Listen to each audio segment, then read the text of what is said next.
ಕಾಳಿದಾಸ ಮಹಾಕವಿಯ ರಘುವಂಶದ ಮತ್ತೊಂದು ಕಂತಿಗೆ ಬಂದಿದ್ದೇವೆ. ಇದನ್ನು ಫಲಕಾರಿ ಮಾಡುವ ಒಂದು ಅವಕಾಶ ಕೊಟ್ಟಿರುವಂಥ ಪ್ರಾಯೋಜಕರಿಗೆ, ಆಯೋಜಕರಿಗೆ, ಸಹೃದಯರಿಗೆ ಎಲ್ಲರಿಗೆ ಧನ್ಯವಾದ, ಪುರಸ್ಸರ, ನಮಸ್ಕಾರ. 11 ಸರ್ಗಗಳು ಮುಗಿದಿವೆ. ಈಗ 12ನೇ ಸರ್ಗ. ರಾಮಾಯಣದ ಮುಖ್ಯ ಕಥಾಭಾಗವೆಲ್ಲ ಈ ಒಂದು ಸರ್ಗದಲ್ಲಿಯೇ ಅಡಕವಾಗುತ್ತದೆ.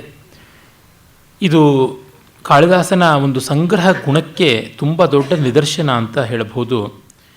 ಕೇವಲ 104 ಶ್ಲೋಕಗಳಲ್ಲಿ ರಾಮಾಯಣದ 5 ಕಾಂಡಗಳ ಕಥೆಯನ್ನು ಸಂಗ್ರಹ ಮಾಡಿದ್ದಾನೆ. ಹೆಚ್ಚು ಕಡಿಮೆ 18,000 ಶ್ಲೋಕಗಳಷ್ಟರ ಕಥೆಯನ್ನು 104 ಶ್ಲೋಕಗಳಲ್ಲಿ ಅಡಕ ಮಾಡುವ ಪ್ರಯತ್ನ. ಕ್ಷೇಮೇಂದ್ರ ತನ್ನ ಕವಿಕಂಠಾಭರಣದಲ್ಲಿ ಕವಿಗಳಿಗಿರಬೇಕಾದ ಅರ್ಹತೆಗಳನ್ನು ಕುರಿತು, ಅವರು ಅಳವಡಿಸಿಕೊಳ್ಬೇಕಾದ ಅಭ್ಯಾಸಗಳನ್ನು ಕುರಿತು ಹೇಳ್ತಾ ಒಂದು ಮಾತನ್ನು ಹೇಳ್ತಾನೆ. ಸಮಾಸ, ವ್ಯಾಸ ಇವೆರಡೂ ಗೊತ್ತಿರಬೇಕು ಅಂತ. ಸಮಾಸ ಅಂದರೆ ಸಂಕ್ಷೇಪ ಗುಣ, ವ್ಯಾಸ ಅಂದರೆ ವಿಸ್ತಾರ ಮಾಡ್ತಕ್ಕಂಥದ್ದು. ಇದು ಎರಡೂ ತಿಳಿದಿರಬೇಕು ಅಂತ. ಶಾಸ್ತ್ರೀಯ ಸಂಗೀತದ ಒಂದು ಉದಾಹರಣೆ ಕೊಡೋದಿದ್ದರೆ, ಒಂದು ರಾಗವನ್ನು ಅದರ ಕ್ರಮಕ್ರಮವಾದ ಜೀವಸ್ವರಗಳನ್ನು ಇಟ್ಟುಕೊಂಡು ವಿಸ್ತರಿಸುವಂಥದ್ದು. ಕೆಲವು ರಾಗಗಳಲ್ಲಿ ಎಲ್ಲವೂ ಜೀವಸ್ವರಗಳಾಗಿರುತ್ತದೆ. ಉದಾಹರಣೆಗೆ ತೋಡಿ, ಕಲ್ಯಾಣಿ ಅಂಥ ರಾಗಗಳಲ್ಲಿ ಪ್ರತಿಯೊಂದು ಸ್ವರದ ಮೇಲೆ ನಿಂತು ಕೆಲಸ ಮಾಡಬಹುದಾಗಿರುತ್ತದೆ. ಆ ತರಹ ರಾಗಗಳನ್ನು ಚೆನ್ನಾಗಿ ಸಾರವತ್ತಾಗಿ 15-20 ನಿಮಿಷಗಳವರೆಗೆ ಪುನರುಕ್ತಿ ಇಲ್ಲದಂತೆ ಹಾಡಬಹುದಾಗಿರುತ್ತದೆ. ಅದೇ ವಿಸ್ತಾರವನ್ನು ನಾವು ಇನ್ಮಿಕ್ಕ ರಾಗಗಳಿಗೆ ಕೊಡೋಕ್ಕಾಗೋಲ್ಲ. ಆದರೆ ಅದೇ ಸಂದರ್ಭದಲ್ಲಿ ಒಂದು ಘನವಾದ ರಾಗ, ತೋಡಿ ಆಗಲಿ, ಭೈರವಿ ಆಗಲಿ, ಹಿಂದೂಸ್ತಾನಿಯ ದರ್ಬಾರಿ ಕನ್ನಡ ಆಗಲಿ, ಈ ಥರದ್ದನ್ನು ಒಂದು 2-3 ನಿಮಿಷಗಳಲ್ಲಿ ಅಡಕ ಮಾಡಬೇಕು ಅಂತಂದರೆ ಅದು ಇನ್ನೊಂದು ಸವಾಲು.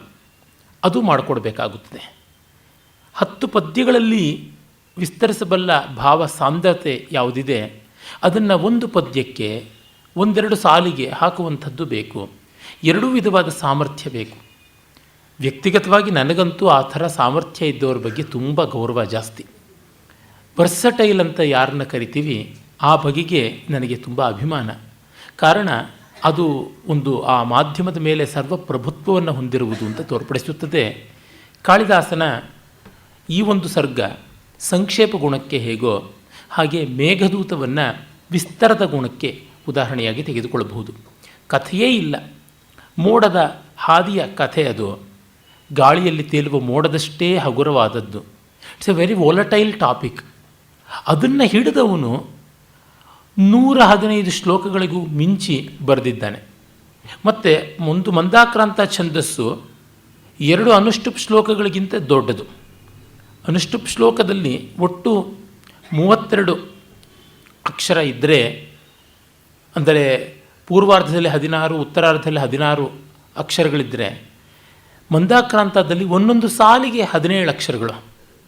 ಹಾಗೆ ನೋಡಿದರೆ ಒಟ್ಟು 68 ಅಕ್ಷರಗಳು ಇರುವಂಥದ್ದು ಆ ಒಂದು ಮಂದಾಕ್ರಾಂತ ಛಂದಸ್ಸು. ಇದು ಆ ವಿಸ್ತಾರ. ಎರಡನ್ನೂ ನಿರ್ವಾಹ ಮಾಡಬೇಕು.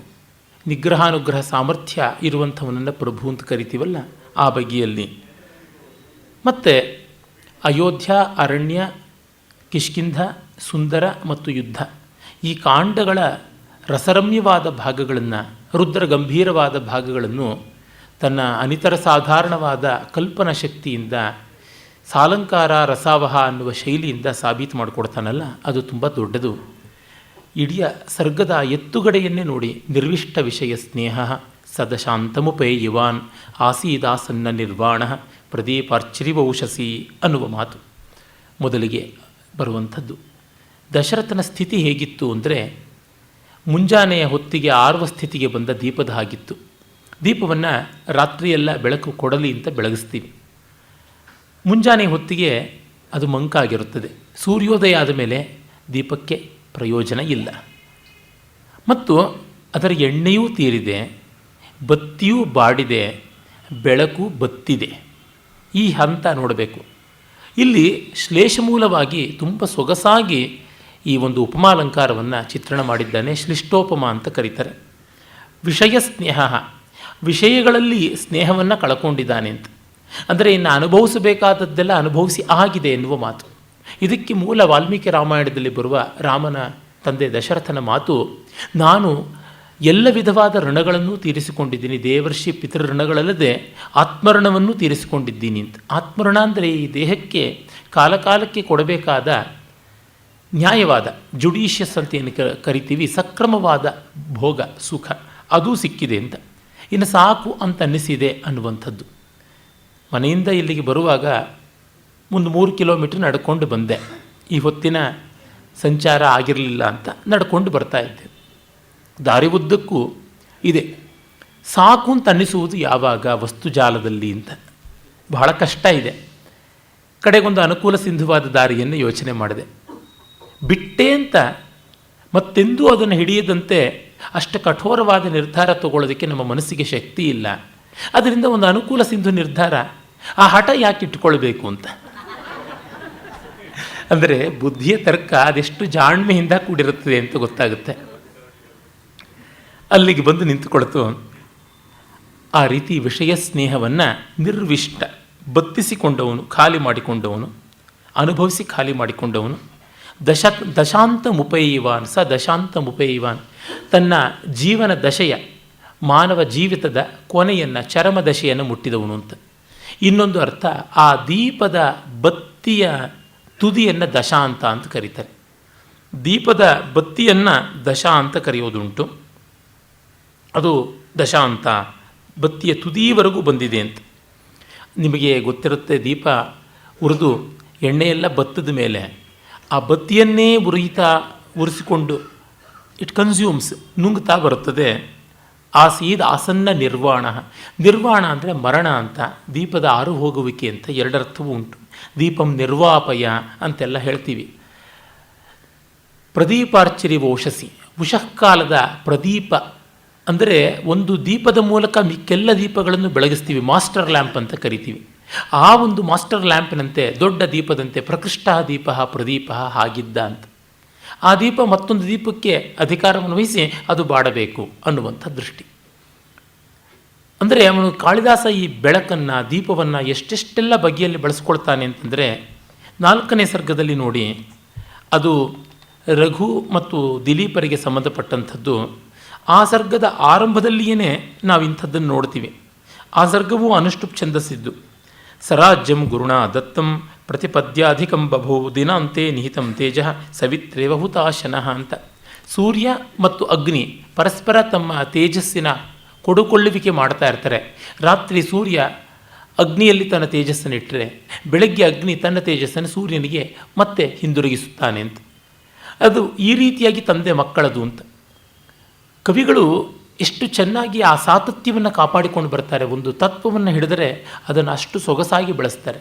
ಮಹಾಭಾರತದಲ್ಲಿ ಮತ್ತೆ ಮತ್ತೆ ಅಗ್ನಿ ಪ್ರತಿಮೆಗಳು, ಇಮೇಜಸ್ ಆಫ್ ಫೈರ್ ಬರ್ತಾ ಹೋಗುತ್ತವೆ. ಬೇರೆ ಬೇರೆ ರೂಪದಲ್ಲಿ ಬಗೆ ಬಗೆಯಾದ ರೀತಿಯಲ್ಲಿ ಬರ್ತವೆ. ಆ ದೇದೀಪ್ಯಮಾನವಾದ ಉಜ್ವಲ್ಯಕ್ಕೆ ಅದು ಒಳ್ಳೆಯ ನಿದರ್ಶನ ಅಂತ ಅನಿಸುತ್ತದೆ. ಅಂತೂ ಬದುಕು ಮುಗಿಯುವ ಹಂತದಲ್ಲಿ ದಶರಥ ಇದ್ದ. ಅದಕ್ಕಾಗಿ ಪಟ್ಟಾಭಿಷೇಕ ಮಾಡಬೇಕು ಅಂತ ನೋಡಿದ. ಈ ಪಾತ್ರಗಳ ವಿವರಣೆಯನ್ನು ನಾನು ರಾಮಾಯಣದ, ಅಂದರೆ ವಾಲ್ಮೀಕಿ ರಾಮಾಯಣದ ಅನುಸಾರವಾಗಿ ವಿಸ್ತರಿಸಿಕೊಂಡು ಹೋಗೋಲ್ಲ, ಕಾಳಿದಾಸನಂತ ಮಾತ್ರ ಹೇಳ್ತೀನಿ. ದಶರಥ ತುಂಬ ಕೆಟ್ಟವನಲ್ಲ, ಹಾಗೆಂತ ಒಳ್ಳೆಯವನೇನಲ್ಲ. ಅವನನ್ನೇನು ಫೋಟೋ ಹಾಕಿ ಪೂಜೆ ಮಾಡುವಂಥ ನೆಸೆಸಿಟಿ ಇಲ್ಲ. ಅವನು ಒಬ್ಬ ಸೀಸನ್ಡ್ ಪೊಲಿಟಿಷಿಯನ್ ಥರದವನೇ. ಆ ಕಾರಣದಿಂದ ದಶರಥನ ಧರ್ಮಾತ್ಮ ಧರ್ಮಾತ್ಮ ಅಂತ ರಾಮಾಯಣದಲ್ಲಿ ಹೇಳಿದ್ರೆ ಛಂದಸ್ಸಿನ ಪೂರಣಕ್ಕಾಗಿ ಮಾಡಿರುವಂಥದ್ದಷ್ಟೇ, ಇನ್ನೇನು ಅಲ್ಲ. ಅದು ವಾಲ್ಮೀಕಿ ಬರೀಲಿ, ವ್ಯಾಸ ಬರೀಲಿ, ಗೊತ್ತಾಗುತ್ತೆ ಪದ್ಯ ರಚನೆಯಲ್ಲಿ ಏನೆಲ್ಲ ಹಂಗಾಮ ಇದೆ, ಹಂಗಗಳಿವೆ ಅಂತ. ಅದರಿಂದ ಹೇಳ್ತೀನಿ, ಆರ್ಷಕಾವ್ಯದಲ್ಲಿ ಬರುವಂಥ ವಿಶೇಷಣಗಳನ್ನು ಹೆಜ್ಜೆ ಹೆಜ್ಜೆಗೂ ಹಿಂಡಿ ಹಿಸುಕಿ ಸಾರ್ಥಕ ಅಂತ ತೋರಿಸಬೇಕಾದ ಆಗ್ರಹ ಬೇಡ. ಅದು ರಸ ಅಂತ ಯಾವ ತತ್ವ ಇದೆ ಮತ್ತು ಪಾತ್ರ ಸ್ವಭಾವ ಅಂತ ಯಾವ ಮೌಲ್ಯ ಇದೆ, ಅದಕ್ಕೆ ತುಂಬ ವಿರುದ್ಧವಾಗುತ್ತದೆ. ಈಗ ಒಂದು ಅತಿಶಯೋಕ್ತಿಯನ್ನು, ಉತ್ಪ್ರೇಕ್ಷಾಲಂಕಾರವನ್ನು ಮಾಡ್ತಾನೆ. ತಂಕರ್ಣ ಮೂಲಮಾಗತ್ಯ ರಾಮೇ ಶ್ರೇರ್ಣ್ಯಸ್ಯ ತಾಮಿತಿ ಕೈಕೇಯಿ ಶಂಕೆಯೇ ವಾಹ ಫಲಿತ ಛದ್ಮನ ಜರ. ಮುಪ್ಪು, ಜರ ಅನ್ನುವಲ್ಲಿ ಸ್ತ್ರೀಲಿಂಗ. ಮುಪ್ಪೆಂಬ ಹೆಣ್ಣು ಕೈಕೇಯಿಯ ಬಗೆಗಿನ ಹೆದರಿಕೆಯಿಂದಲೋ ಎಂಬಂತೆ ಆ ಕೈಕೇಯಿ ಬಗೆಗಿನ ಅಂಜಿಕೆಯಿಂದ ಮುಪ್ಪು ಎಂಬ ಹೆಣ್ಣು ಕಿವಿಯ ಬಳಿಗೆ ಬಿಳಿಗೂದಲಿನ ರೂಪದಲ್ಲಿ ಬಂದು ರಾಮನಲ್ಲಿ ನಿನ್ನ ರಾಜ್ಯ ಸರ್ವಸ್ವವನ್ನು ಅರ್ಪಿಸು ಅಂತ ಹೇಳ್ತು ಅಂತ. ಇಲ್ಲಿ ಕೈಕೇಯಿ ಶಂಕೆಯೇವ, ಕೈಕೇಯಿಯ ಭಯದಿಂದಲೋ ಎಂಬಂತೆ ಫಲಿತಚ್ಛದ್ಮನ, ನೆರೆಗೂದಲಿನ ರೂಪದಿಂದ, ಆ ವೇಷದಿಂದ, ಆ ಮಾರುವೇಷದಿಂದ ಶ್ರೀರ್ನ್ಯಸ್ಯತಾಮಿತಿ ಜರ, ಆಹಾ ಮುಪ್ಪು ಹೇಳ್ತು ಅಂತ. ಈ ಮೂಲಕವಾಗಿ ನೋಡಿ, ದಶರಥನಿಗೆ ಯಾರಾದರೂ ಕಿವಿ ಮಾತು ಹೇಳಬೇಕಲ್ಲ, ಆ ಕಿವಿ ಮಾತು ಹೇಳಿದ್ದು ಬಿಳಿ ಕೂದಲು.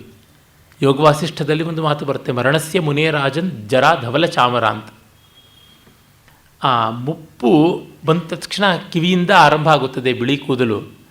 ಆ ಬಿಳಿಯ ಕೂದಲು ಮರಣ ಸಾಮ್ರಾಜ್ಯ ಆಳ್ತಕ್ಕಂಥ ರಾಜನಿಗೆ, ಮೃತ್ಯು ದೇವತೆಗೆ ಚಾಮರ ಬೀಸುವಂತೆ ಬೆಳ್ಳಗೆ ಬರ್ತಾ ಹೋಗುತ್ತದೆ ಅಂತ.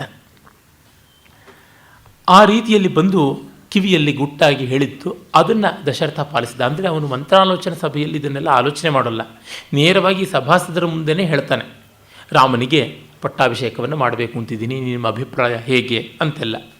ಅದಕ್ಕೆ ಅವನಿಗೆ ಬಂದ ಪ್ರೇರಣೆ ಮುಪ್ಪೆ, ಇನ್ಯಾವುದೂ ಅಲ್ಲ ಅಂತ. ಅಂದರೆ ಅಯೋಧ್ಯಾಕಾಂಡದ ಹಲವು ಸರ್ಗಗಳ ಸಾರವನ್ನು ಒಂದೆರಡು ಪದ್ಯಗಳಲ್ಲಿ ಅಡಕ ಮಾಡ್ತಾನೆ. ಅದಕ್ಕೆ ಇವನಿಗೆ ಬಂದದೇ ಇರುವುದು ಅಲಂಕಾರ. ಈ ಅಲಂಕಾರಗಳಿಲ್ಲದೇ ಇದ್ದರೆ ಕವಿಗೆ ಮಾತಿನಲ್ಲಿ ಪರಿಣಾಮ ರಮಣೀಯತೆಯನ್ನು ತರುವುದು ತುಂಬ ಕಷ್ಟ. ಒಡನೆಯೇ ರಾಮನ ಪಟ್ಟಾಭಿಷೇಕ ಅಂತ ಉದ್ಘೋಷ ಮಾಡ್ತಾನೆ. 3ನೇ ಶ್ಲೋಕದಲ್ಲಿ ಹೇಳ್ತಾನೆ ಕವಿ, ಸಾ ಪೌರಾನ್ ಪೌರಕಾಂತಸ್ಯ ರಾಮಸ್ಯ ಅಭ್ಯುದಯ ಶ್ರುತಿ ಪ್ರತ್ಯೇಕಂ ಹ್ಲಾದಯಾಂಚಕ್ರೆ ಕುಲ್ಯೇ ಉದ್ಯಾನ ಪಾದಪಾನ್. ಸಾ ವಾರ್ತ ರಾಮಸ್ಯ ಅಭ್ಯುದಯ ಶ್ರುತಿ, ರಾಮನಿಗೆ ಅಭ್ಯುದಯ ಪಟ್ಟಾಭಿಷೇಕ ಅನ್ನುವ ಮಾತು ಪೌರಕಾಂತಸ್ಯ, ಪೌರಕಾಂತ ಊರಿಗೆಲ್ಲ ಶೋಭೆ ತಂದು ಕೊಡ್ತಕ್ಕಂಥ ರಾಮ, ಊರಿನ ಜನರೆಲ್ಲ ಸಂತೋಷ ಪಡುವವರು ರಾಮನನ್ನು ನೋಡಿ. ಯಶ್ಚ ರಾಮಂ ನ ಪಶ್ಯತ್ತು ಎಂಚ ರಾಮೋ ನ ಪಶ್ಯತಿ ಅಂತ ವಾಲ್ಮೀಕಿಗಳು ಹೇಳ್ತಾರಲ್ಲ. ರಾಮನನ್ನು ಕಾಣದೇ ಇದ್ದವನು, ರಾಮನು ಇವನನ್ನು ಕಾಣದೇ ಇದ್ದವನು, ಆ ಎರಡೂ ರೀತಿಯ ವ್ಯಕ್ತಿಗಳು ತಮ್ಮ ಬದುಕು ವ್ಯರ್ಥ ಅಂತ ಭಾವಿಸಿಕೊಳ್ತಾ ಇದ್ದರು. ಆದರೆ ಆ ಥರದವರು ಯಾರೂ ಇರಲಿಲ್ಲ ಅಂತ. ಆ ಮಟ್ಟಕ್ಕೆ ಜನಪ್ರಿಯನಾಗಿದ್ದ. ಉನ್ನತೋನ್ನತವಾದದ್ದು ಎಲ್ಲ ಕಾಲದ ಜನಪ್ರಿಯತೆಯನ್ನು ಪಡೆದಿರುತ್ತದೆ. ರಾಮ ಆ ಬಗೆಯಲ್ಲಿದ್ದ. ಒಬ್ಬೊಬ್ಬರಿಗೂ ಆ ಪಟ್ಟಾಭಿಷೇಕದ ವಾರ್ತೆ ಸಂತೋಷ ಕೊಡ್ತು. ಅದು ಹೇಗೆ? ಮತ್ತೊಂದು ಉಪಮಾ ಅಲಂಕಾರ, ಕುಲ್ಯ ಇವ ಉದ್ಯಾನ ಪಾದಪಾನ್. ಕುಲ್ಯ ಅಂದರೆ ಕಾಲುವೆ. ಆ ಕಾಲುವೆಯಲ್ಲಿ ಹರಿದು ಬಂದ ನೀರು ಉದ್ಯಾನದ ಒಂದೊಂದು ಮರದ ಪಾತಿಗೂ ಕೂಡ ತುಂಬಿಸಿಕೊಟ್ಟು ಮತ್ತೆ ಮುಂದೆ ಹೋಗುತ್ತದೆ. ಇದನ್ನು ನೀವು ಕಲ್ಪಿಸಿಕೊಳ್ಬೇಕು, ಚಿತ್ರಿಸಿಕೊಳ್ಬೇಕು ಮನಸ್ಸಿನಲ್ಲಿ. ಕಾಲುವೆಯ ಮೂಲಕ ಹಾಯ್ದು ಬರುವ ನೀರು ಪಾತಿಗೆ ಹೋಗಿ ಪಾತಿಯ ಸುತ್ತಲೂ ತಿರುಗಿ ಅಷ್ಟನ್ನು ಆವರಿಸಿ ಮತ್ತೆ ಮುಂದೆ ಬರುತ್ತದೆ. ಹಾಗೆ ರಾಮನ ಪಟ್ಟಾಭಿಷೇಕದ ವಾರ್ತೆ ಪ್ರತಿಯೊಬ್ಬರನ್ನೂ ಸುತ್ತಿ ಅವರಲ್ಲಿ ಗುನುಗುಣಿಸಿ ಅನುರಣನವಾಗುವಂತೆ ಮಾಡಿ ಮತ್ತೆ ಮುಂದೆ ಹೋಗ್ತಾ ಇತ್ತು ಅಂತ. ಹಾಗೆ ಅಂತ ಹಿಂದಿನ ಪಾತಿಗೆ ನೀರು ಮತ್ತೆ ಖಾಲಿ ಆಗುತ್ತೆ ಅಂತೆಲ್ಲ, ಬರ್ತಾನೇ ಇರುತ್ತೆ, ನೀರು ತುಂಬಿಯೇ ಇರುತ್ತದೆ, ಮುಂದಿನವ್ರಿಗೆ ಹೋಗ್ತಾ ಇರ್ತದೆ. ಇದು ಗಮನಿಸಬೇಕು. ನಾವು ಬಕೆಟಿನಿಂದನೋ ಚಂಬಿಂದಲೋ ಇನ್ಯಾವುದರಿಂದಲೋ ನೀರು ಹಾಕಿದ್ರೆ ಮೊದಲನೇ ಪಾತಿಗೆ ಹಾಕಿದ್ದ ನೀರು ಕಡೇ ಪಾತಿಯ ನೀರಿಗೆ ಬರೋಷ್ಟೊತ್ತೊಳಗೆ ಬತ್ತು ಹೋಗಿರುತ್ತೆ. ಆದರೆ ಕಾಲುವೆಯಲ್ಲಿ ಹಾಗಲ್ಲ, ಕೊನೆಯದು ತುಂಬುವವರೆಗೂ ಮೊದಲನೇದಕ್ಕೂ ನೀರಿದ್ದೇ ಇರುತ್ತೆ. ಅಂದರೆ ಕವಿ ಆ ಉಪಮೆಯನ್ನು ಅದೆಷ್ಟು ಔಚಿತ್ಯಪೂರ್ಣವಾಗಿ ಬಳಸಿಕೊಂಡಿದ್ದಾನೆ. ಇದು ಲೋಕ ಪರಿಶೀಲನೆಯಿಂದ ಬರುತ್ತದೆ. ಲೋಕ ಪರಿಶೀಲನೆ ಯಾವಾಗ ಚೆನ್ನಾಗಾಗುತ್ತದೆ? ಸ್ವಾರ್ಥ ದೃಷ್ಟಿ ಇಲ್ಲದೆ ಇದ್ದರೆ ಆಗುತ್ತದೆ. ತಸ್ಯ ಅಭಿಷೇಕ ಸಂಭಾರಂ ಕಲ್ಪಿತಂ ಕ್ರೂರ ನಿಶ್ಚಯ ದೂಷಯ ಮಾಸ ಕೈಕೇಯಿ ಶೋಕೋಷ್ಣೈ ಪಾರ್ಥಿವಾಶ್ರುಭಿ. ಪಟ್ಟಾಭಿಷೇಕದ ಸಾಮಗ್ರಿಯನ್ನೆಲ್ಲ ಕ್ರೂರನಿಷ್ಠೆಗಳಾದ ಕೈಕೇಯಿ ತನ್ನ ಬಿಸಿ ಕಣ್ಣೀರಿನಿಂದ ಮೈಲಿಗೆ ಮಾಡಿಬಿಟ್ಲು ಅಂತ.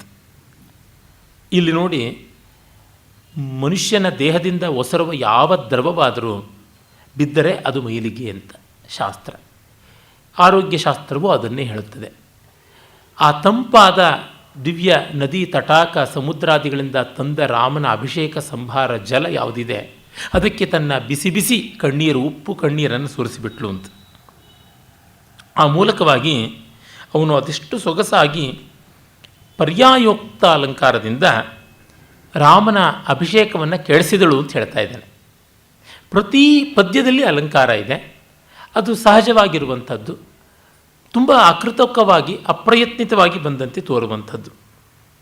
ಕೈಕೇಯಿ ಮಂಥರೆಯರ ಅಷ್ಟು ತಂತ್ರವನ್ನು ಈ ಒಂದು ಪದ್ಯದಲ್ಲಿ ಜ್ಞಾಪಿಸಿಕೊಡ್ತಾನೆ.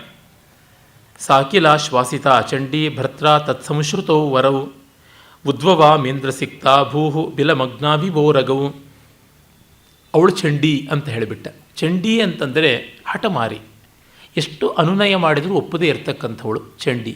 ಒಪ್ಪದೇ ಇರುವವನು ಚಂಡ ಅಂತ ಕರಿತೀವಿ. ಗಂಡ ಎಷ್ಟೆಷ್ಟು ಅನುನಯ ಮಾಡಿದರೂ ಒಪ್ಪದೆ ಅವನ ಹಳೆಯ ಆ ಒಂದು ವರಗಳನ್ನು ಮತ್ತೆ ಮರುಕಳಿಸಿಕೊಡ್ತಾಳೆ. ಉದ್ವವಾಮ, ಕಕ್ಕುತ್ತಾಳೆ, ಅದನ್ನು ವಮನ ಮಾಡ್ತಾಳೆ. ಅದು ಹೇಗೆ? ಇಂದ್ರಸಿಕ್ತ ಭೂಹು ಉರಗೌ ಬಿಲಮಗ್ನೌ ಯಥಾ ವಮತಿ ತಥಾ. ಇಂದ್ರನಿಂದ ಅಂದರೆ ಮಳೆ ಬಂದು ನೆಲ ತೊಯ್ದಾಗ ಮೊದಲ ಮಳೆಗೆ ನೆಲದ ಒಳಗಿರುವ ಧಗೆ ಇನ್ನಷ್ಟು ಹೆಚ್ಚಾಗಿ ಒಳಗಿರುವ ಹಾವು ಚೇಳುಗಳೆಲ್ಲ ಹೊರಕ್ಕೆ ಬರುತ್ತವೆ. ಹಾಗೆ ದಶರಥ ಅವಳಿಗೆ ಎಷ್ಟು ಸಾಂತ್ವವಾಕ್ಯ, ಮಳೆ ಸುರಿಸುವ ಹಾಗೆ ಎಷ್ಟು ಸಾಂತ್ವವಾಕ್ಯ ಹೇಳಿದರೂ ಸಂತಪ್ತವಾದ ಅಂತರಂಗಕ್ಕೆ ಅದು ತಂಪನ್ನು ಎರೆಯಲಿಲ್ಲ. ಎರಡು ವರಗಳನ್ನು ಎರಡು ಹಾವುಗಳ ಹಾಗೆ ಹೊರಗಡೆಗೆ ತಳ್ಳಿಸಿಬಿಟ್ಲು ಅಂತ. ಇಲ್ಲಿ ನಾವು ನೋಡಬೇಕು, ಇವಳ ಧಗಧಗಿಸುವ ಅಂತರಂಗ, ಇವನು ಮಳೆ ಸುರಿಸುವಂಥ ಬಗೆ, ಅದೆಲ್ಲವನ್ನೂ ಎಷ್ಟು ಚೆನ್ನಾಗಿ ಒಪ್ಪ ಮಾಡಿದ್ದಾನೆ ಕವಿ. ಮತ್ತು ಆ ಎರಡು ವರಗಳು ಕೂಡ ಎರಡು ಹಾವುಗಳು ಅಂತ. ಆ ವರ ಕೋರಿಕೊಂಡಿದ್ದ ರೀತಿ ಹಾವುಗಳನ್ನು ಹೊರಕ್ಕೆ ಬಿಟ್ಟಂತೆ, ವಿಷ ಸರ್ಪಗಳು ಹೊರಗೆ ಬಂದಂತೆ ಅಂತ. ಆ ಮೂಲಕವಾಗಿ ಕವಿ ಆ ವರಗಳ ತೀವ್ರತೆಯನ್ನು, ಕೈಕೇಯಿಯ ಮನಸ್ತಾಪವನ್ನು, ದಶರಥನ ಕೈಲಾಗದೇ ಇರುವ ಅಸಹಾಯಕತೆಯನ್ನು ಎಲ್ಲವನ್ನೂ ಹೇಳಿಬಿಟ್ಟಿದ್ದಾನೆ. ತಯೋಶ್ಚತುರ್ದಶೈಕೇನ ರಾಮಂ ಪ್ರವ್ರಾಜಯತ್ ಸಮಾಹ ದ್ವಿತೀಯೇನ ಸುತಸ್ಯೈಚ್ಛದ್ ವೈಧವ್ಯೈಕ ಫಲಾಂ ಶ್ರಿಯಂ.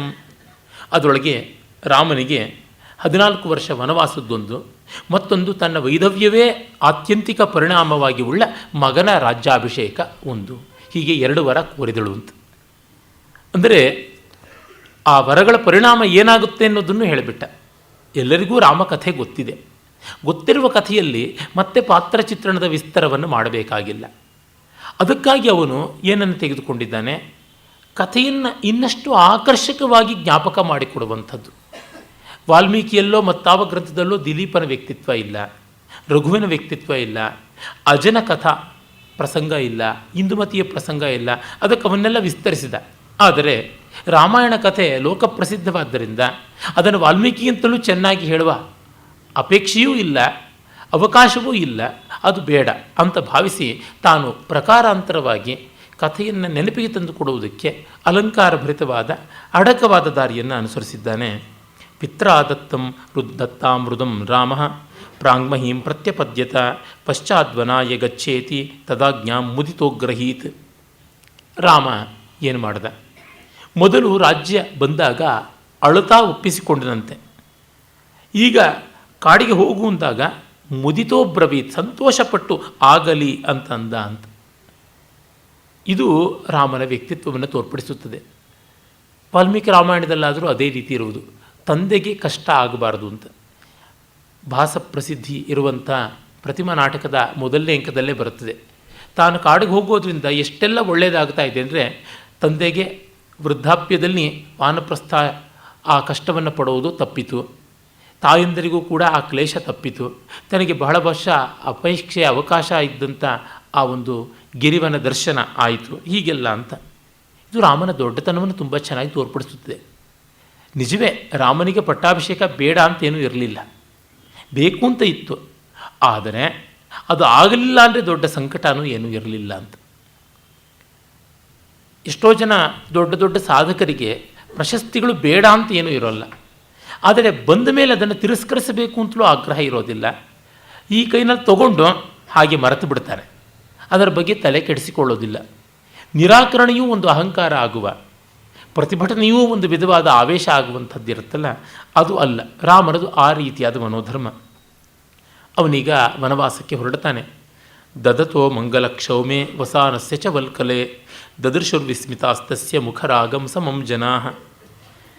ಪಟ್ಟಾಭಿಷೇಕಕ್ಕಾಗಿ ದಿವ್ಯವಾದ ಉತ್ತರೀಯ ಮತ್ತು ಅಂತರೀಯ. ಅಂತರೀಯ ಅಂದರೆ ಸೊಂಟದ ಸುತ್ತಲೂ ಸುತ್ತಿಕೊಳ್ತಕ್ಕಂಥ ಬಟ್ಟೆ, ಭುಜದ ಮೇಲೆ ಹಾಕಿಕೊಳ್ಳುವಂಥ ಮತ್ತೊಂದು ಬಟ್ಟೆ ಉತ್ತರೀಯ ಅಂತ.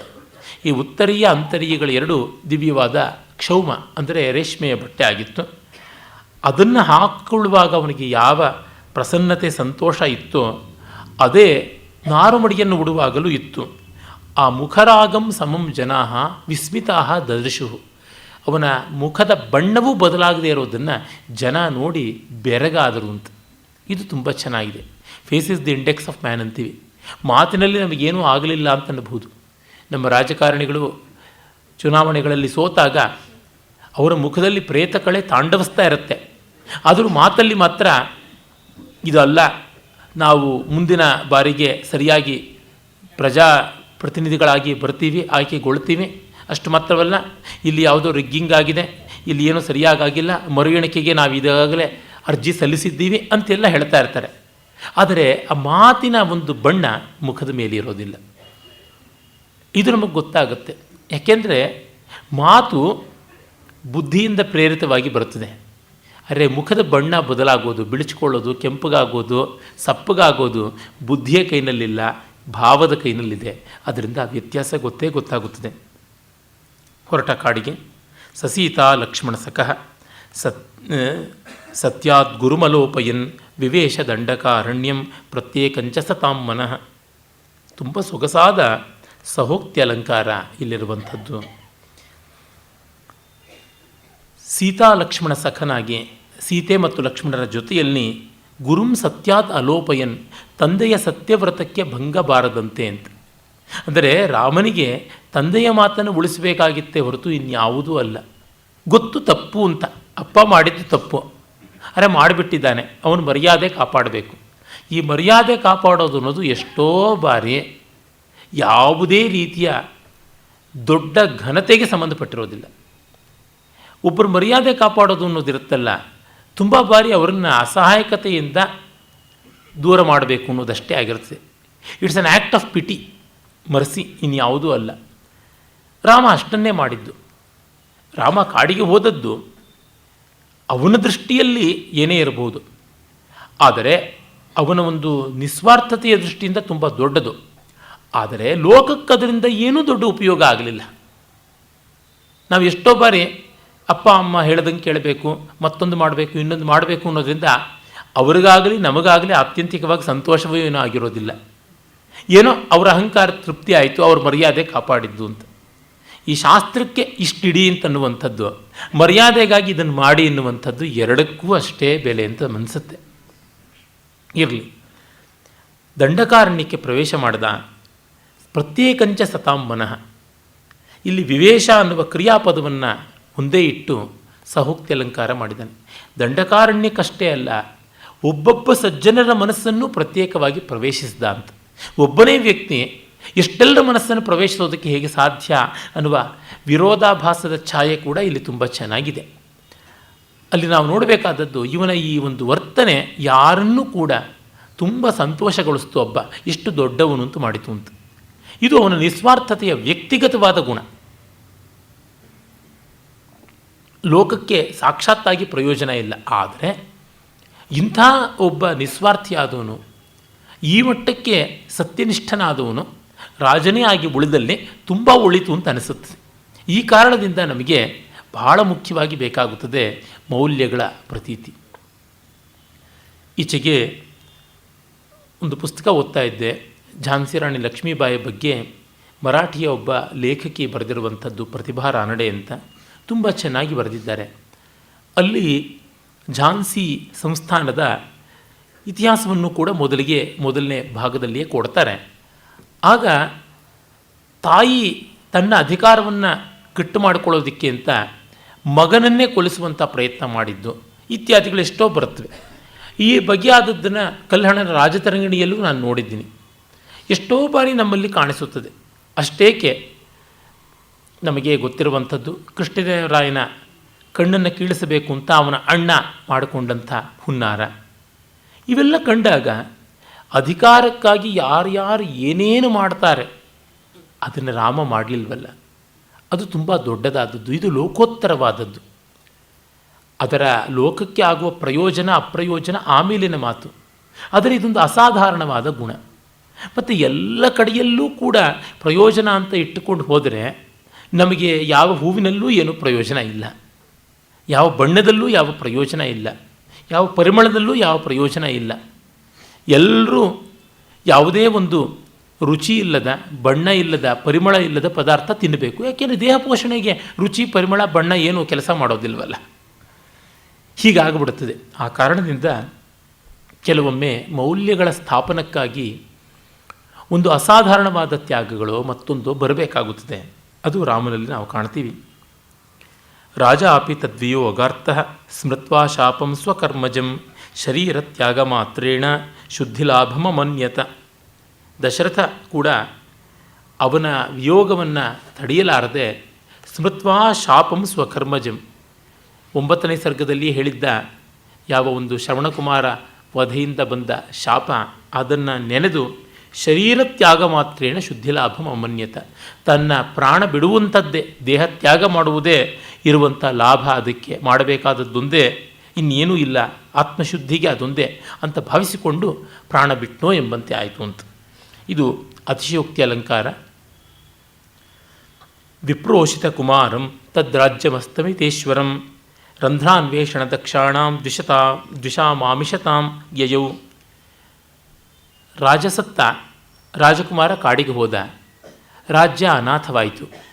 ದ್ವಿಷಾಂ ಆಮಿಷತಾಂ ಯಯೌ. ಕಾಳಿದಾಸನ ಸೂಕ್ಷ್ಮಜ್ಞತೆ ಇಲ್ಲಿ ತುಂಬ ಚೆನ್ನಾಗಿದೆ. ರಾಮಾಯಣದಲ್ಲಿಯೂ ಬರುತ್ತದೆ, ನಾರಾಜಕೆ ಜನಪದೇ ಅಂತ ಆರಂಭ ಮಾಡಿಕೊಂಡು ಅರಾಜಕವಾದ ಜನಪದ, ರಾಜ ಇಲ್ಲದ ರಾಜ್ಯದಲ್ಲಿ ಏನೆಲ್ಲ ಅನರ್ಥವಾಗುತ್ತದೆ ಅಂತ ಪುಂಖಾನುಪುಂಖವಾಗಿ ಹೇಳುವ ಮಾತುಗಳು ಬರ್ತವೆ. ಇದನ್ನು ಮನಸ್ಸಿನಲ್ಲಿಟ್ಟುಕೊಂಡವನು ಲೋಕಜ್ಞ ಕೂಡ ಹೌದು ಕವಿ. ಅದಕ್ಕೆ ಹೇಳ್ತಾನೆ, ವೈರಿಗಳಿಗೆ ಪ್ರಲೋಭನೀಯವಾದ ವಸ್ತು ಆಗಿಬಿಡುತ್ತದೆ ಅಂತ. ಬೇಲಿ ಇಲ್ಲದ ತೋಟ ಯಾರಿಗೆ ತಾನೇ ಆಕರ್ಷಕವಾಗೋದಿಲ್ಲ. ಬೀಗವಿಲ್ಲದ ಬಾಗಿಲು, ಹಾರು ಹೊಡೆದ ಮನೆ ಯಾರಿಗೆ ತಾನೇ ಕಣ್ಣಿಗೆ ಕಿಸರಾಗುವುದಿಲ್ಲ. ಇದು ನೋಡಿದಾಗ ನಮಗೆ ತಿಳಿಯುತ್ತದೆ ಅಯೋಧ್ಯೆಗೆ ಆ ಸ್ಥಿತಿ ಬಂದಿತ್ತು. ಮತ್ತು ವಿಪ್ರೋಷಿತ ಕುಮಾರ, ಅದೇ ದೇಶಾಂತರ ಹೋಗಿದ್ದಾನೆ ರಾಮ. ಇನ್ನು ಭರತ ಕೂಡ ಹಾಗೇನೆ. ಅಸ್ತಮಿತೇಶ್ವರ, ರಾಜ ದಶರಥ ತೀರಿಕೊಂಡಿದ್ದಾನೆ. ಹೀಗಾಗಿ ರಂಧ್ರಾನ್ವೇಷಣ ದಕ್ಷಾಣಾಂ ದ್ವಿಷಾಂ. ರಂಧ್ರಾನ್ವೇಷಣ, ಹುಡುಕೋದ್ರೊಳಗೇನೆ ತತ್ಪರರಾದ ವೈರಿಗಳಿಗೆ ಬಹಳ ಒಳ್ಳೆಯ ಅವಕಾಶ ಬಂದಿದೆ, ಇದಕ್ಕೆ ಅವಕಾಶವನ್ನು ನೀಡಬಾರದು ಅಂತ. ಈ ದೃಷ್ಟಿಯಿಂದ ಕಂಡಾಗ ಒಂದು ದೇಶ ದುರ್ಬಲವಾದಾಗ ಎಲ್ಲ ಆಗಿಬಿಡುತ್ತದೆ ಅಂತ ನೋಡಬಹುದು. ಇದನ್ನು ತಡೆಯಬೇಕು ಅಂತಂದರೆ ಸಮರ್ಥವಾದ ಆಳ್ವಿಕೆ ಅನ್ನುವುದು ಬೇಕಾಗುತ್ತದೆ. ಬಹಳ ಬಾರಿ ಆಲೋಚನೆ ಮಾಡ್ತಾ ಇರ್ತೀನಿ ಈ ಬಗ್ಗೆ. ಮತ್ತೆ ಮತ್ತೆ ಅನಿಸುತ್ತದೆ, ರಾಷ್ಟ್ರೀಯವಾದ ದೃಷ್ಟಿಯೇ ಈ ಹೊತ್ತಿಗೆ ಜಗತ್ತಿನ ಒಂದು ವ್ಯವಸ್ಥೆ ಇರುವ ಹಿನ್ನೆಲೆಯಲ್ಲಿ ನೋಡಿ ಹೇಳುವುದಿದ್ದರೆ ನಮ್ಮ ದೇಶವನ್ನು ಕಾಪಾಡೋದಕ್ಕೆ ಸಾಧ್ಯ. ಪ್ರಾಂತೀಯವಾದ ರಾಗದ್ವೇಷಗಳು ಮತ್ತು ಕೌಟುಂಬಿಕವಾದ ಮೋಹಗಳು ಅಲ್ಲವೇ ಅಲ್ಲ ಅಂತ ಗೊತ್ತಾಗುತ್ತದೆ. ಅಥಾನಾಥ ಪ್ರಕೃತಯೋ ಮಾತೃಬಂಧು ನಿವಾಸಿನಂ ಮೌಲೇರಾನಾಯಯ ಮಾಸು ಭರತಂ ಸ್ತಂಭಿತಾಶ್ರುಭಿ. ಭರತನನ್ನು ಕೈಕೇಯಿ ದೇಶದಿಂದ ಕರ್ಕೊಂಡು ಬರಬೇಕಾಗಿದೆ. ಅನಾಥರಾದ ಪ್ರಜೆಗಳು ಮಾತೃಬಂಧು ನಿವಾಸಿನಂ, ಮಾತುಲ ಗ್ರಹದಲ್ಲಿರುವ ಸೋದರ ಮಾವನ ಮನೆಯಲ್ಲಿರುವಂಥ ಭರತನನ್ನು ಸ್ತಂಭಿತಾಶ್ರುಭಿ ಮೌಲೈಹಿ ಆನಾಯಯ ಮಾಸು, ಕಣ್ಣೀರನ್ನು ತಡ್ಕೊಂಡಿರತಕ್ಕಂಥ ಮೌಲೈಹಿ ಅಂದರೆ ಆಪ್ತ ಸಚಿವರಿಂದ ಅವ ಮೂಲಕವಾಗಿ ಕರೆಸಿಕೊಂಡಿದ್ದು. ನೇರವಾಗಿ ಅವರು ಹೇಳ್ತಾ ಇಲ್ಲ ಸಂದರ್ಭ ಏನು ಅಂತ, ಬರಬೇಕು ಅಷ್ಟೇ ಅಂತ. ಹಳೆ ಕಾಲದ ಟೆಲಿಗ್ರಾಮ್ ಇದ್ದಂತೆ, ಸ್ಟಾರ್ಟ್ ಇಮಿಡಿಯೇಟ್ಲಿ, ಅಲ್ಲಿಗೆ ಗೊತ್ತಾಗುತ್ತದೆ ಅಲ್ಲಿ ಏನೋ ದೊಡ್ಡ ಪ್ರಮಾದವೇ ಆಗಿದೆ ಅಂತ. ಸೀರಿಯಸ್ ಅಂದರೆ ಮುಗೀತು ಕಥೆ ಅಂತ ಅರ್ಥ. ಇವೆಲ್ಲ ಯೂಫಮಿಸಮ್ ತರಹ. ಇಲ್ಲಿ ಬೇಗ ಭರತನನ್ನು ಬರೆಹೇಳುವಂಥದ್ದು. ಪ್ರತಿಮಾ ನಾಟಕದ ಆ ಒಂದು 3ನೆಯ ಅಂಕದಲ್ಲಿ ತುಂಬ ಚೆನ್ನಾಗಿ ಇವೆಲ್ಲ ಸೊಗಸಾದ ವರ್ಣನೆಗಳು ಬರುತ್ತವೆ. ರಾಮಾಯಣದಲ್ಲೂ ಬಹಳ ಚೆನ್ನಾಗಿರುವಂಥದ್ದೇನೆ. ಕಾಳಿದಾಸನ ಅಡಕ ಅಷ್ಟೇ ಇಲ್ಲಿ ನೋಡಬೇಕಾದದ್ದು. ಶ್ರುತ್ವಾ ತಥಾವಿಧಂ ಮೃತ್ಯುಂ ಕೈಕೇಯಿ ತನಯಃ ಪಿತುಃ ಮಾತುರ್ನ ಕೇವಲಂ ಸ್ವಸ್ಯಾಹ ಶ್ರೇಯೋಪ್ಯಾಸೀತ್ ಪರಾಂಗುಖಃ. ತಥಾವಿಧಂ ಮೃತ್ಯು ಪಿತುಃ ಶ್ರುತ್ವ, ತಂದೆಯ ಆ ತೆರನಾದ ಸಾವನ್ನು ಕೇಳಿ. ಯಾವ ತೆರನಾದದ್ದು ಅಂತ ಹೇಳ್ತಾ ಇಲ್ಲ. ಅಂದರೆ 4 ಮಕ್ಕಳಿದ್ದು ಸಾಯುವ ಕಾಲದಲ್ಲಿ ಒಬ್ಬನೂ ಗಂಗೋದಕ ಬಿಡುವುದಕ್ಕೆ ಇಲ್ಲ, ಆ ರೀತಿಯಾದ ಸ್ಥಿತಿ ಆಗಿಬಿಡುತ್ತದೆ. ಎಲ್ಲ ಇದ್ದೂ ಇಲ್ಲ, ಒಡವೆ ಇದ್ದು ಬಡವೆ ಅಂತ ಒಂದು ಗಾದೆ ಉಂಟು, ಆ ರೀತಿಯಾಗಿ ಆಗುತ್ತದೆ. ಮತ್ತು ಈ ಉಗ್ರವಾದ ವರಗಳಿಂದ, ವಿಷಸರ್ಪಗಳಂಥ ವರಗಳ ಕಾರಣದಿಂದ ಸರ್ಪ ದಂಶನದಿಂದ ಸತ್ತಂತೆ ಆಗಿದ್ದಾನೆ. ಮತ್ತು ವೈಧವ್ಯೈಕ ಫಲಾಂಶ್ರಯಂ, ತನ್ನ ವೈಧವ್ಯವನ್ನೇ ಫಲಿತವಾಗಿ ಕೋರಿಕೊಂಡು ಕೈಕೇಯಿ ಮಾಡಿಕೊಂಡದ್ದು ಅಂತ. ನಿಜ, ಕೈಕೇಯಿಯ ದೃಷ್ಟಿಯಿಂದ ಬೇಕಾದಷ್ಟು ಪಾಯಿಂಟ್ಸ್ ಇವೆ ಅವಳಿಗೆ. ನಾನು ಅಡ್ವೊಕೇಟ್ ಆಗಿದ್ದರೆ ಕೈಕೇಯಿ ಪರವೇ ವಾದಿಸ್ತಾ ಇದ್ದೆ. ಆದರೆ ದಶರಥ ಗಟ್ಟಿಯಾಗಿ ನಿಲ್ಲುವ ಮನಸ್ಥಿತಿಯೂ ಇಲ್ಲ. ಅದೇ ಸಂದರ್ಭದಲ್ಲಿ ಜಾರಿಕೊಳ್ಳೋದಕ್ಕೆ ಬೇಕಾಗುವಂತಹ ಸಮಗ್ರ ಧೂರ್ತತೆಯೂ ಇಲ್ಲ. ಕೈಕೇಯಿಯನ್ನು ದಬಾಯಿಸಲು ಆರ, ಆ ಕೊಟ್ಟಿದ್ದು ವರ ಹೋಯಿತು, ಎದ್ದೋಗೋ ಮಾತು ಬಿದ್ದೋಯ್ತು ಅಂತೆಲ್ಲ ಅಂದುಬಿಡ್ತಾನೆ ಅಂತ. ಅಂದರೆ ಅದಾಗೋಲ್ಲ. ಅಂದರೆ ಕೈಕೇಯಿಯ ಮೇಲಿನ ಮೋಹವೂ ಇದೆ, ಭಯವೂ ಇದೆ, ಜೊತೆಗೆ ರಾಮನ ಮೇಲಿನ ಪ್ರೀತಿಯೂ ಇದೆ. ದಶರಥ ತುಂಬ ಕರಪ್ಟ್ ಆದರೆ ಧೃತರಾಷ್ಟ್ರನೇ ಆಗೋದು. ಧೃತರಾಷ್ಟ್ರ ತುಂಬ ತಕ್ಕ ಮಟ್ಟಿಗೆ ರಿಫೈನ್ ಆಗಿ ಡಿಸ್ಟಿಲ್ಡ್ ಆದರೆ ದಶರಥ ಆಗ್ತಾನೆ. ಅಷ್ಟೇ ಬಿಟ್ಟು ಇನ್ನೇನೂ ಭಾರೀ ದೊಡ್ಡದಂಥದ್ದು ನನಗೇನು ಕಾಣಿಸೋದಿಲ್ಲ. ದಶರಥ ತಾನಾಗಿ ಯಾರಿಗೂ ಕೇಡು ಮಾಡಲಿಲ್ಲ. ಆದರೆ ಧೃತರಾಷ್ಟ್ರ ದುರ್ಯೋಧನ ಎಲ್ಲ ಕೇಡಿಗೆ ತನಕ್ಕೂ ಎಂಡಾರ್ಸ್ಮೆಂಟ್ ಕೊಡ್ತಾ ಇದ್ದ. ಇಷ್ಟು ಬಿಟ್ಟರೆ ಮೋಹದಲ್ಲಿ, ದುರ್ಬಲತೆಯಲ್ಲಿ, ಚಟಪಟಿಸುವ ಸ್ವಭಾವದಲ್ಲಿ, ನಮ್ಮಲ್ಲಿ ಕನ್ನಡದಲ್ಲಿ ಚಪಲ ಅನ್ನುವ ಶಬ್ದವನ್ನು ಒಂದು ವಿಶಿಷ್ಟಾರ್ಥದಲ್ಲಿ ಬಳಸ್ತೀವಿ, ಸಂಸ್ಕೃತದಂತಲ್ಲದೆ. ಬರೀ ಚಪಲ ಇವರಿಗೆ ಅಂತ. ಆ ರೀತಿಯಾದದ್ದು. ದಶರಥನಿಗೆ ಒಂದು ರೀತಿ ಚಾಪಲ್ಯ, ಧೃತರಾಷ್ಟ್ರನಿಗೂ ಒಂದು ರೀತಿ ಚಾಪಲ್ಯ. ಏನಾಯಿತು ಏನು ಮಾಡಬೇಕು ಅನ್ನುವ ಕಾತರ ಇದೆ, ಧೀರತೆ ಇಲ್ಲ. ಏನು ದಶರಥ ಎಷ್ಟು ದಿಕ್ಕುಗಳಿಗೆ ರಥ ಓಡಿಸ್ತಾ ಇದ್ನೋ ಭಗವಂತನಿಗೆ ಗೊತ್ತು. ಒಟ್ಟಲ್ಲ ಅವನ ಮನೋರಥ ಮಾತ್ರ ದೃಢವಾಗಿರಲಿಲ್ಲ. ಅಂಥ ತಂದೆಗೆ ಒಳ್ಳೆ ಮಕ್ಕಳು ಹುಟ್ಟಿದ್ರು, ಅದು ದೊಡ್ಡದು. ದಶರಥನ ಕಾಪಾಡಿದ್ದೇ ಮಕ್ಕಳು, ಧೃತರಾಷ್ಟ್ರನ ಸರ್ವನಾಶ ಮಾಡಿದ್ದೇ ಮಕ್ಕಳು. ಧೃತರಾಷ್ಟ್ರನಿಗೇನಾದರೂ ದುರ್ಯೋಧನಂಥ ಮಗ ಇಲ್ಲದೇ ಇದ್ದರೆ ಅವನು ಇಷ್ಟು ದುರಾಸೆಗೆ ಹೋಗ್ತಾ ಇರಲಿಲ್ಲ. ಅವನಾಗ ಅವನು ಪಾಂಡವಿಗೆ ವಿಷ ಹಾಕೋದೋ ಪಾಂಡವರಿಗೆ ಬೆಂಕಿ ಹಾಕೋದೋ ಮಾಡ್ತಾ ಇರಲಿಲ್ಲ, ಖಂಡಿತ ಮಾಡ್ತಿರಲಿಲ್ಲ. ಕೆಟ್ಟದ್ದು ಮಾಡೋದಕ್ಕೆ ಧೈರ್ಯವೂ ಇಲ್ಲ, ಒಳ್ಳೇದು ಮಾಡೋದಕ್ಕೆ ಮನಸ್ಸೂ ಇಲ್ಲ ಅನ್ನುವುದು ಧೃತರಾಷ್ಟ್ರನಲ್ಲದೆ ಇನ್ನೆಲ್ಲಿಯೂ ನಾವು ನೋಡೋಕ್ಕಾಗೋಲ್ಲ. One of the finest characters, greatest characters in the world of literature. ತುಂಬ ಮಾನವ ಸಹಜವಾದಂಥ ಲಕ್ಷಣಗಳವು. ಅಂದರೆ ಸಹಜವಾದದ್ದೆಲ್ಲ ಸರಿಯೂ ಅಲ್ಲ, ಸ್ತವನೀಯವೂ ಅಲ್ಲ. ಆದರೆ ಭರತ ಹಾಗಲ್ಲ. ಮಾತುರ್ನ ಕೇವಲ ಬರೀ ತಾಯಿಯ ಮುಖವನ್ನು ನೋಡೋದಕ್ಕೆ ಮಾತ್ರ ಒಪ್ಪದೇ ಇದ್ದಿದ್ದಲ್ಲ, ಅವಳ ಮೂಲಕ ತನಗೆ ಬರಲಿದ್ದ ಸಾಮ್ರಾಜ್ಯಕ್ಕೂ ಕೂಡ ಮುಖ ತೋರಿಸಲಿಲ್ಲ ಅಂತ. ಕೆಲವರು ಬಹಳ ಅನುಕೂಲ ಸಿಂಧು ಮಾಡ್ತಾರೆ, ಅದಿರಲಿ ಇದು ಬೇಡ ಅಂತ. ನಮಗೆ ತಾಯಿಯ ಜೊತೆಗೆ ತಾತ್ವಿಕವಾದ ವಿರೋಧ ಇದೆ, ಆದರೆ ಪ್ರಜಾಕ್ಷೇಮಕ್ಕಾಗಿ ರಾಜ್ಯವನ್ನು ಅಂಗೀಕಾರ ಮಾಡ್ತೀವಿ. ನಮ್ಮ ಪತ್ರಿಕೆಗಳು ನೋಡ್ತಾ ಇದ್ದರೆ ಗೊತ್ತಾಗ್ಬಿಡ್ತದೆ ಎಷ್ಟು ಚೆನ್ನಾಗಿ ಮಾತುಗಳನ್ನು ಬದಲಾಯಿಸ್ತಾರೆ ಅಂತ. ಅದು ಬೇಡ ಅಂದರೆ ಇದು ಬೇಡ ಅಷ್ಟೇ. ಎಷ್ಟೋ ಬಾರಿ ನಮ್ಮ ಜಾಣ್ಮೆಯ ವರ್ತನೆಗಳಿಗೆ ಕಾಣ್ಮೆಯ ಆಭಾಸ ಇರುವಂಥ ತರ್ಕಗಳನ್ನು ಹೂಡಿಕೊಳ್ತೀವಿ. ಭರತನದು ಅದು ಯಾವುದೂ ಅಲ್ಲ. ಹಾಗಾಗಿ ಎರಡೂ ಬೇಡ ಅಂತಂದ. ಸಸೈನ್ಯಶ್ಚ ಅನ್ವಗಾದ್ರಾಮಂ ದರ್ಶಿತಾನ್ ಆಶ್ರಮಾಲಯೈ ತಸ್ಯ ಪಶ್ಯನ್ ಸಸೌಮಿತ್ರೇ ಉದಶ್ರುರ್ವಸತಿ ದ್ರುಮಾನ್. ಸಸೈನ್ಯನಾಗಿ ಅವನು ರಾಮನ ಹಾದಿಯನ್ನು ಹುಡುಕುತ್ತಾ ಹೋದ. ದರ್ಶಿತಾನ್ ಆಶ್ರಮಾಲಯೈ ದರ್ಶಿತಾನ್, ಆಶ್ರಮವಾಸಿಗಳಾದ ಋಷಿಗಳು ತೋರ್ಪಡಿಸಿದಂತಹ ದಾರಿಯಲ್ಲಿ, ಅಂದರೆ ಭರದ್ವಾಜಾದಿ ಮಹರ್ಷಿಗಳು ಇವನಿಗೆ ರಾಮ ಚಿತ್ರಕೂಟದ ಕಡೆ ಹೋಗಿದ್ದಾನೆ ಅಂತ ಹೇಳಿದ್ರಲ್ಲ, ಅದನ್ನೆಲ್ಲ ಇಟ್ಟುಕೊಂಡು ಯಾವ ರೀತಿಯಾಗಿ ಹೋದ. ರುದನ್ ಅಶ್ರು ಉದಶ್ರುಹು ಸೌಮಿ ಉದಶ್ರುಹು ಅಂತಂದರೆ ಚಿಮ್ಮುವಂತೆ ಇರುವ ಕಣ್ಣೀರು ಉಳ್ಳವನು. ಕಣ್ಣೀರಿಡ್ತಾ ರಾಮನನ್ನು ಕಳ್ಕೊಂಡು ಬಿಟ್ಟವಲ್ಲ ಅನ್ನುವ ದುಃಖದಿಂದ ಹೋದ ಅಂತ. ಈ ಭರತನ ಭ್ರಾತೃಪ್ರೇಮ ಶ್ರದ್ಧಾಸಕ್ತಿಗಳಿಗೆ ಹೋಲಿಕೆಯೇ ಇಲ್ಲ. ರಾಮಾಯಣದ ಅತ್ಯಂತ ಸುಂದರವಾದ ಭಾಗಗಳಲ್ಲಿ ಒಂದು, ಹೃದಯಸ್ಪರ್ಶಿಯಾದ ಭಾಗಗಳಲ್ಲೊಂದು ಪಾದುಕಾ ಪ್ರದಾನ. ಅಲ್ಲಿ ಭರತ ತುಂಬ ದೊಡ್ಡ ರೀತಿಯಲ್ಲಿ ನಡ್ಕೊಳ್ತಾನೆ. ಮತ್ತು ಪ್ರತಿಮಾ ನಾಟಕವೇ ನೆನಪಾಗುತ್ತದೆ. ಬಹುಕಾಲದಿಂದ ತಾನು ಸಂಪಾದಿಸಿದ ಕೀರ್ತಿಯನ್ನು ಒಂದು ಕ್ಷಣಕಾಲದಲ್ಲಿ ಅದನ್ನು ಮೀರಿ ಗಳಿಸಿಬಿಟ್ಟಿಯಲ್ಲಪ್ಪ ಅಂತ ರಾಮ ಭರತನಿಗೆ ಹೇಳ್ತಾನೆ. ತುಂಬ ಸೊಗಸಾದದ್ದು. ಅದನ್ನು ಭೋಜರಾಜ ಬಹಳ ಚೆನ್ನಾಗಿ ಹೇಳ್ತಾನೆ. ಭೋಜರಾಜ ರಾಮ ಕಾಡಿಗೆ ಹೋದದ್ದು ಅದೇ ಥರ ಹೇಳ್ತಾನೆ. ವನಾಯ ರಾಮೋ ವವ್ರಾಜ ಜಗತಾಂ ಅವನಾಯ ಚ ಅಂತ. ರಾಮ ಕಾಡಿಗೆ ಹೋದ, ಜಗತ್ತನ್ನು ಕಾಪಾಡೋದಕ್ಕೆ ಹೋದ ಅಂತ. ಅಲ್ಲಿ ಸಂಸ್ಕೃತ ಭಾಷೆಯ ಶ್ಲೇಷ ವನಾಯ ರಾಮೋ ವವ್ರಾಜ ಜಗತಾಂ ಅವನಾಯ ಚ. ಅವನ ಅಂದರೆ ಕಾಪಾಡುವಿಕೆ ಅಂತ, ಕಾಡಲ್ಲದೇ ಇರುವಿಕೆ ಅಂತ ಎರಡರ್ಥ ಇದೆ.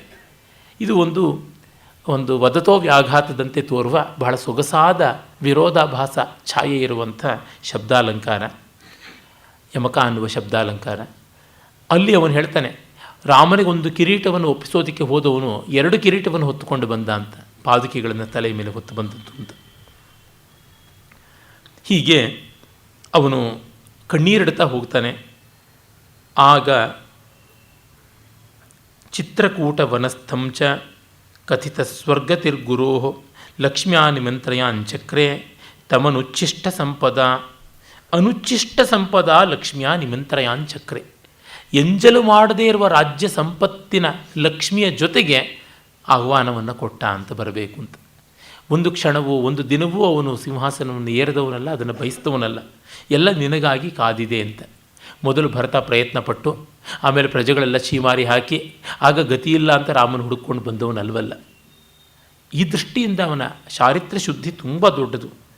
ಡಿ ವಿ ಜಿಯವರು ಹೇಳ್ತಾರೆ, ಭರತನ ಅಸ್ವಾರ್ಥ ಚರಿತನ್ನಂತ, ನಿಸ್ವಾರ್ಥಿಗಳಲ್ಲಿ ಅಗ್ರಗಣ್ಯನಾದಂಥವನು ಅವನು. ಅವರ ಮಂಕುತಿಮ್ಮನ ಕಗ್ಗದಲ್ಲಿ ಭರತೋದಾಹರಣೆ ಅಂತ ಒಂದು 5 ಪದ್ಯಗಳನ್ನೇ ಮೀಸಲಿಟ್ಟಿದ್ದಾರೆ. ಅಕ್ಲಿಷ್ಟವಾದ ವ್ಯಕ್ತಿತ್ವ, ಕರ್ಮಯೋಗದ ನಿರೀಹವಾದ ನಿರ್ಲೇಪ ಕರ್ಮದ ಪರಾಕಾಷ್ಠೆ ಅನ್ನುವಂತೆ ಒಂದು ಕಡೆಗೆ ಭರತ, ಇನ್ನೊಂದು ಕಡೆಗೆ ಲಕ್ಷ್ಮಣ, ಮತ್ತೊಂದು ಕಡೆಗೆ ಹನುಮಂತ, ಇವರು ಮೂವರು ರಾಮಾಯಣದಲ್ಲಿ ತುಂಬ ಚೆನ್ನಾಗಿ ಕಾಣಿಸ್ತಾರೆ. ಚಿತ್ರಕೂಟದಲ್ಲಿರುವವನಿಗೆ ತಂದೆಯ ಸಾವಿನ ಸುದ್ದಿ ಹೇಳ್ತಾನೆ. ಅದು ಆಗ ಪಿಂಡ ಪ್ರದಾನಾದಿಗಳೆಲ್ಲ ಆಗುತ್ತವೆ. ರಾಮಾಯಣದಲ್ಲಿ ತುಂಬ ಮಾರ್ಮಿಕವಾಗಿ ಬರುತ್ತವೆ ಅವೆಲ್ಲ. ಇದೆಲ್ಲ ಚುಟುಕಾಗಿ ಅವನು ಹೇಳ್ತಾನೆ. ಈಗ ನೋಡಿ, ಭರತನ ಸ್ಟ್ಯಾಂಡ್ ಏನು ಅನ್ನೋದನ್ನು ಕವಿ ಒಂದು ಧರ್ಮಶಾಸ್ತ್ರೀಯವಾದ ಶಬ್ದದಿಂದ ನಿರ್ವಾಹ ಮಾಡ್ತಾನೆ. ಸಹಿ ಪ್ರಥಮಜೆ ತಸ್ಮಿನ್ ಅಕೃತ ಶ್ರೀ ಪರಿಗ್ರಹೇ ಪರಿವೇತ್ತಾರಮಾತ್ಮಾನಂ ಮೇನೆ ಸ್ವೀಕರಣಾದ್ಭುವ. ಸ್ವೀಕರಣಾದ್ಭುವ ಪರಿವೇತ್ತಾರಂ ಆತ್ಮಾನಂ ಮೇನೆ. ಪ್ರಥಮಜೇ ಅಕೃತಶ್ರೀ ಪರಿಗ್ರಹೆ. ಹಿರಿಯಣ್ಣ ರಾಜ್ಯಶ್ರೀಯ ಪರಿಗ್ರಹ, ರಾಜ್ಯಶ್ರೀಯನ್ನು ಕೈ ಹಿಡಿಯದೇ ಇರೋದರಿಂದ ತಾನು ಆ ಕೆಲಸಕ್ಕೆ ಕೈ ಹಾಕಬಾರದು.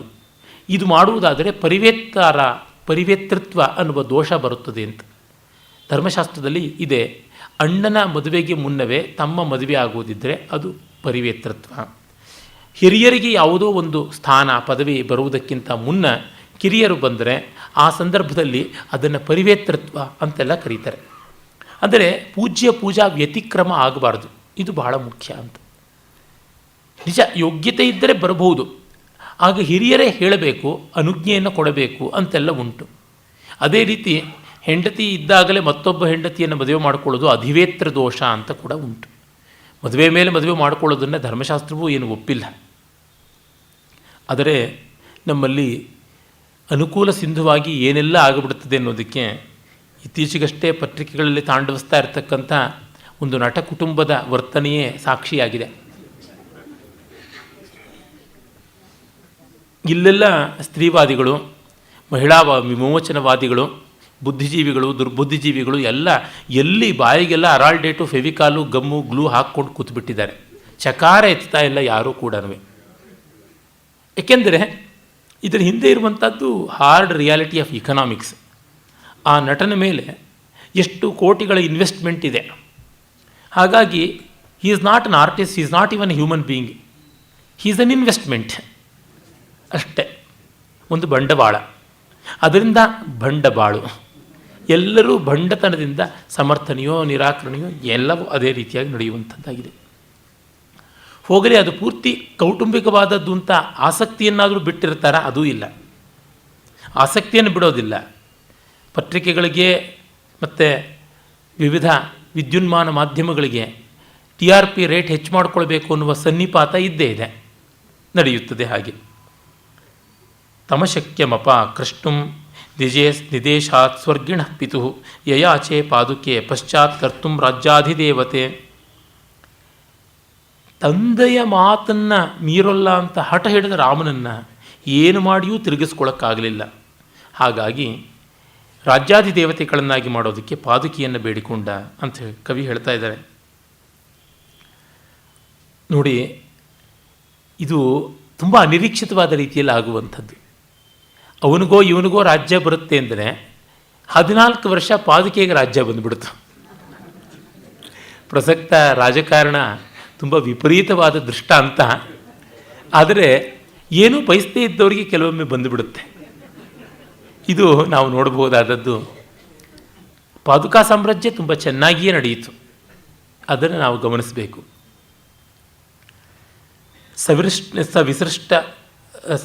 ಸವಿಸೃಷ್ಟ ತಥೇತ್ಯುಕ್ತ್ವಾ ಭ್ರಾತ್ರ ನೈವಾವಿಶತ್ ಪುರೀಂ ನಂದಿಗ್ರಾಮ ಗತಸ್ತಸ್ಯ ರಾಜ್ಯಂ ನ್ಯಾಸಮಿವಾ ಭುನಕ್. ಬೀಳ್ಗೊಟ್ಟು ರಾಮನಿಂದ ಆ ಒಂದು ಪಾದುಕೆಗಳನ್ನು ತಲೆ ಮೇಲೆ ಹಿಡಿದು ಬಂದವನು ಮತ್ತೆ ರಾಮ ಬರುವವರೆಗೂ ಅಯೋಧ್ಯಾಪುರಿಯ ಪ್ರವೇಶವನ್ನು ಮಾಡದೆ ಅಯೋಧ್ಯೆಯ ಆಚೆಯಲ್ಲಿರುವ ನಂದಿಗ್ರಾಮದಲ್ಲಿ ನಿಂತ. ಅಲ್ಲಿಯೇ ಪಾದುಕಾ ಪಟ್ಟಾಭಿಷೇಕವಾಯಿತು. ಮತ್ತೆ ಅವನು ರಾಮ ಬಂದ ಮೇಲೆ ಬಂದದ್ದು. ಇವೆಲ್ಲ ತುಂಬ ತುಂಬ ದೊಡ್ಡವು. ಕವಿ ಕಲ್ಪನೆಯೇ ಆದರೂ ಇಂಥ ಕಲ್ಪನೆಯನ್ನು ಪ್ರಪಂಚದ ಇನ್ಯಾವ ಕಾವ್ಯನೂ ಮಾಡಿಕೊಳ್ಳಿಲ್ವಲ್ಲ. ಕಲ್ಪನೆಗೂ ಕಷ್ಟ ಅಂತ ಬೇರೆಯ ಸಂಸ್ಕೃತಿ ಬಿಟ್ಟದ್ದನ್ನು ನಮ್ಮ ಸಂಸ್ಕೃತಿ ಒಪ್ಪಿಕೊಳ್ತು ಅಂದರೆ ಅಷ್ಟರ ಮಟ್ಟಿಗೆ ನಮ್ಮ ಪರಂಪರೆ ದೊಡ್ಡದು ಅನ್ನೋದನ್ನು ಗ್ರಹಿಸಲೇಬೇಕಲ್ಲ. ತುಂಬ ಅಸಾಧಾರಣವಾದದ್ದು, ಹೈಲಿ ಪೊಯೆಟಿಕ್ ಅಂತ ಹೇಳ್ಬೋದು. ದೃಢಭಕ್ತಿರಿತಿ ಜ್ಯೇಷ್ಠೆ ರಾಜ್ಯತೃಷ್ಣಾಪರಾಂಗ್ಮುಖ ಮಾತುಃ ಪಾಪಸ್ಯ ಭರತಃ ಪ್ರಾಯಶ್ಚಿತ್ತಮಿವಾ ಕರೋತ್. ಅಣ್ಣನಲ್ಲಿ ಅಪರಿಮಿತ ಭಕ್ತಿ, ರಾಜ್ಯದಲ್ಲಿ ಅತ್ಯಂತ ನಿರಾಸಕ್ತ. ತಾಯಿ ಮಾಡಿದ ಪಾಪಕ್ಕೆ ತಾನು ಪ್ರಾಯಶ್ಚಿತ್ತವೋ ಎಂಬಂತೆ ಮಾಡಿಕೊಂಡ ಅಂತ. ಇನ್ನು ಇದಕ್ಕಿಂತ ಅಡಕವಾಗಿ ಇನ್ನೇನನ್ನು ಹೇಳೋದಕ್ಕೆ ಸಾಧ್ಯವಾಗುತ್ತದೆ. ರಾಮೋಪಿ ಸಹ ವೈದೇಹ್ಯ ವನೇ ವನ್ಯೇನ ವರ್ತಯನ್ ಚಚಾರ ಸಾನುಜಶಾಂತ ವೃದ್ಧೇಕ್ಷ್ವಾಕುವ್ರತಂ ಯುವ. ವೃದ್ಧರಾದ ಇಕ್ಷ್ವಾಕು ವಂಶೀಯರ ವ್ರತವನ್ನು ಯುವಕನಾದ ರಾಮ ತನ್ನ ಹೆಂಡತಿ ತಮ್ಮಂದಿರ ಒಡನೆ ಕಾಡಿನಲ್ಲಿ ಕಾಡು ಜೀವಿಗಳ ಜೊತೆಯಲ್ಲಿ ಕಂದಮೂಲಗಳನ್ನು ತಿನ್ನುತ್ತಾ ಮಾಡ್ದ ಅಂತ. ಅಂದರೆ ಒಬ್ಬರ ಆಸೆ ಎಷ್ಟೆಲ್ಲ ಜನಕ್ಕೆ ಕಷ್ಟ ಕೊಡ್ತು ಅನ್ನೋದನ್ನು ನೋಡ್ತಾ ಇದ್ದೀವಿ. ಇದು ನೋಡಿದಾಗ ವಿಪಾಕ ಎಂಥದ್ದು ಅಂತ ಗೊತ್ತಾಗುತ್ತದೆ. ಮತ್ತು ದಶರಥನ ಒಂದು ಚಿತ್ತ ದೌರ್ಬಲ್ಯ, ಚಿತ್ತ ಚಾಂಚಲ್ಯ ಎಷ್ಟು ಅನರ್ಥ ಮಾಡಿತು ಅಂತ.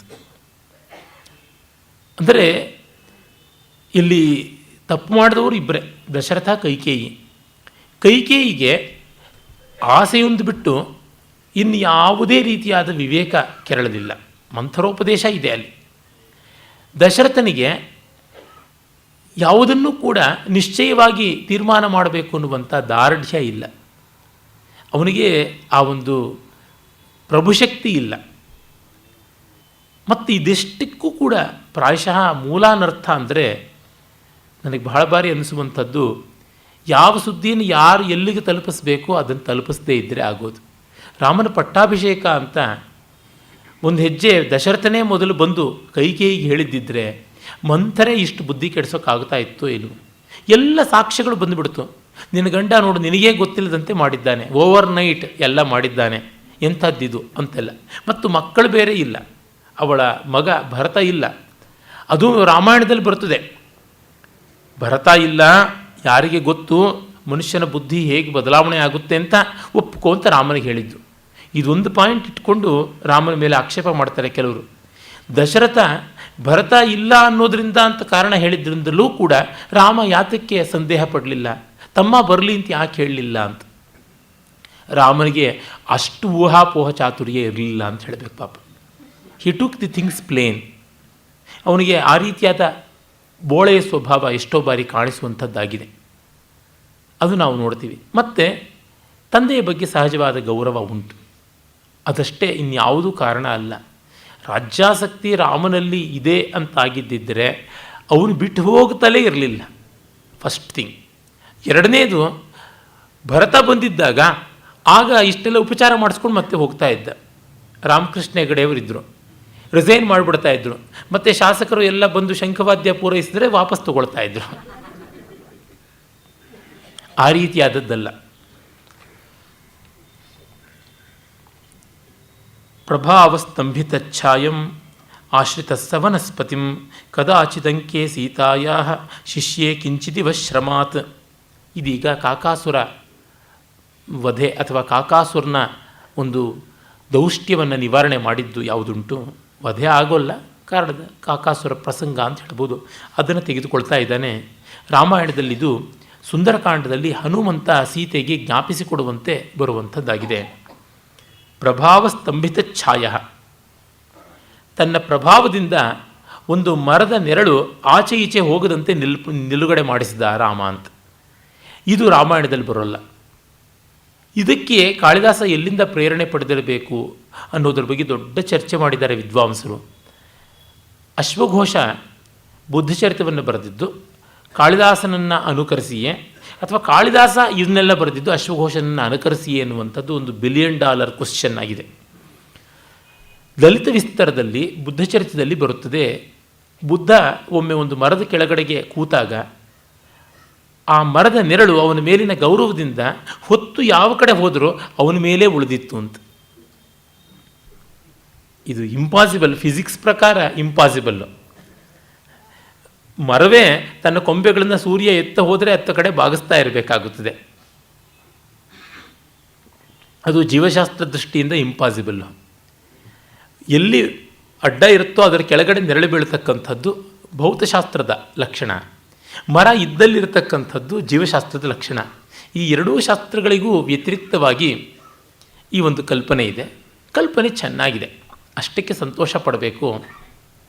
ಆದರೆ ಇಲ್ಲಿ ಕಾಳಿದಾಸ ಮತ್ತು ಬೌದ್ಧ ಗ್ರಂಥಗಳು ಎರಡೂ ಇದನ್ನೇ ಬಳಸಿಕೊಂಡಿವೆ. ಯಾರನ್ನು ಯಾರು ನೋಡಿದರು ಅನ್ನೋದೊಂದು ದೊಡ್ಡ ಪ್ರಶ್ನೆ, ಹೇಳುವುದು ಕಷ್ಟ. ಆದರೆ ಒಂದನ್ನಂತೂ ಗಮನಿಸಿಕೊಳ್ಳಬಹುದು, ವಾಲ್ಮೀಕಿಯಲ್ಲಿ ಇಲ್ಲದೇ ಇದ್ದಿದ್ದು ಕಾಳಿದಾಸನಲ್ಲಿ ಬಂದಿದೆ. ಕಾಳಿದಾಸ ಆ ರೀತಿಯಾದ ಸೃಷ್ಟಿಗಳನ್ನು ಎಷ್ಟೋ ಮಾಡಬಲ್ಲ ನಿಪುಣ. ಉದಾಹರಣೆಗೆ ಅಹಲ್ಯೆಯನ್ನು ಕಲ್ಲಾಗಿದ್ದಳು ಅಂತ ಕಾಳಿದಾಸನೇ ತಂದುಕೊಟ್ಟದ್ದು ಕಲ್ಪನೆ. ಮತ್ತು ಅದೇ ಪ್ರಮುಖವಾಗಿ ವಾಲ್ಮೀಕಿ ಹೇಳಿದಂಥ ಯಾರಿಗೂ ಕಾಣದಂತೆ ಅವಳು ತನ್ನಲ್ಲೇ ತಾನು ಶೋಕ ಪಡ್ತಾ ಬೂದಿಯ ಮೇಲೆ ಹೊರಳಾಡಿಕೊಂಡು ಇದ್ದಳು ಎನ್ನುವ ವಾಸ್ತವ ಚಿತ್ರ ಮರೆತು ಹೋಗ್ಬಿಟ್ಟಿದೆ. ಕಾಳಿದಾಸ ಕೊಟ್ಟದ್ದು ಅವಳು ಕಲ್ಲಾಗುವ ಮಟ್ಟಿಗೆ ಲೋಕ ತಿರಸ್ಕೃತಳಾಗಿದ್ದಳು ಅಂತ ಇಟ್ಸ್ ಎ ಮೆಟಫಾರ್, ಅದನ್ನೊಂದು ವಾಸ್ತವ ಅನ್ನುವಂತೆ ಮಾಡಿ ತೋರಿಸಿದ್ದಾನೆ. ಇಲ್ಲಿ ಹಾಗೆ ಆಗಿದೆ ತೊಡಕು, ಆದರೆ ಚೆನ್ನಾಗಿರುವಂಥ ಕಲ್ಪನೆ. ರಾಮ ಆ ನೆರಳಿನಲ್ಲಿ ಸೀತೆಯ ಮಡಿಲಿನಲ್ಲಿ ಮಲಗಿದ್ದಾಗ ಐಂದ್ರ ಕಿಲ ನಖೈಸ್ತಸ್ಯಾಹ ವಿದದಾರಸ್ತನೋ ದ್ವಿಜ ಪ್ರಿಯೋಪಭೋಗ ಚಿಹ್ನೇಷು ಪೌರೋಭಾಗ್ಯಮಿವಾಚರನ್. ಸೀತೆಯ ಎದೆಯನ್ನು ಬಂದು ಇಂದ್ರನ ಮಗ ಜಯಂತ ಕಾಗೆಯ ರೂಪದಿಂದ ಕುಕ್ಕುತ್ತಾನೆ. ಇವನ ಈ ಉದ್ಧತ ರೂಪವನ್ನು ನೋಡಿ ರಾಮ ತುಂಬ ಕೋಪಗೊಳ್ತಾನೆ. ತಸ್ಮಿನ್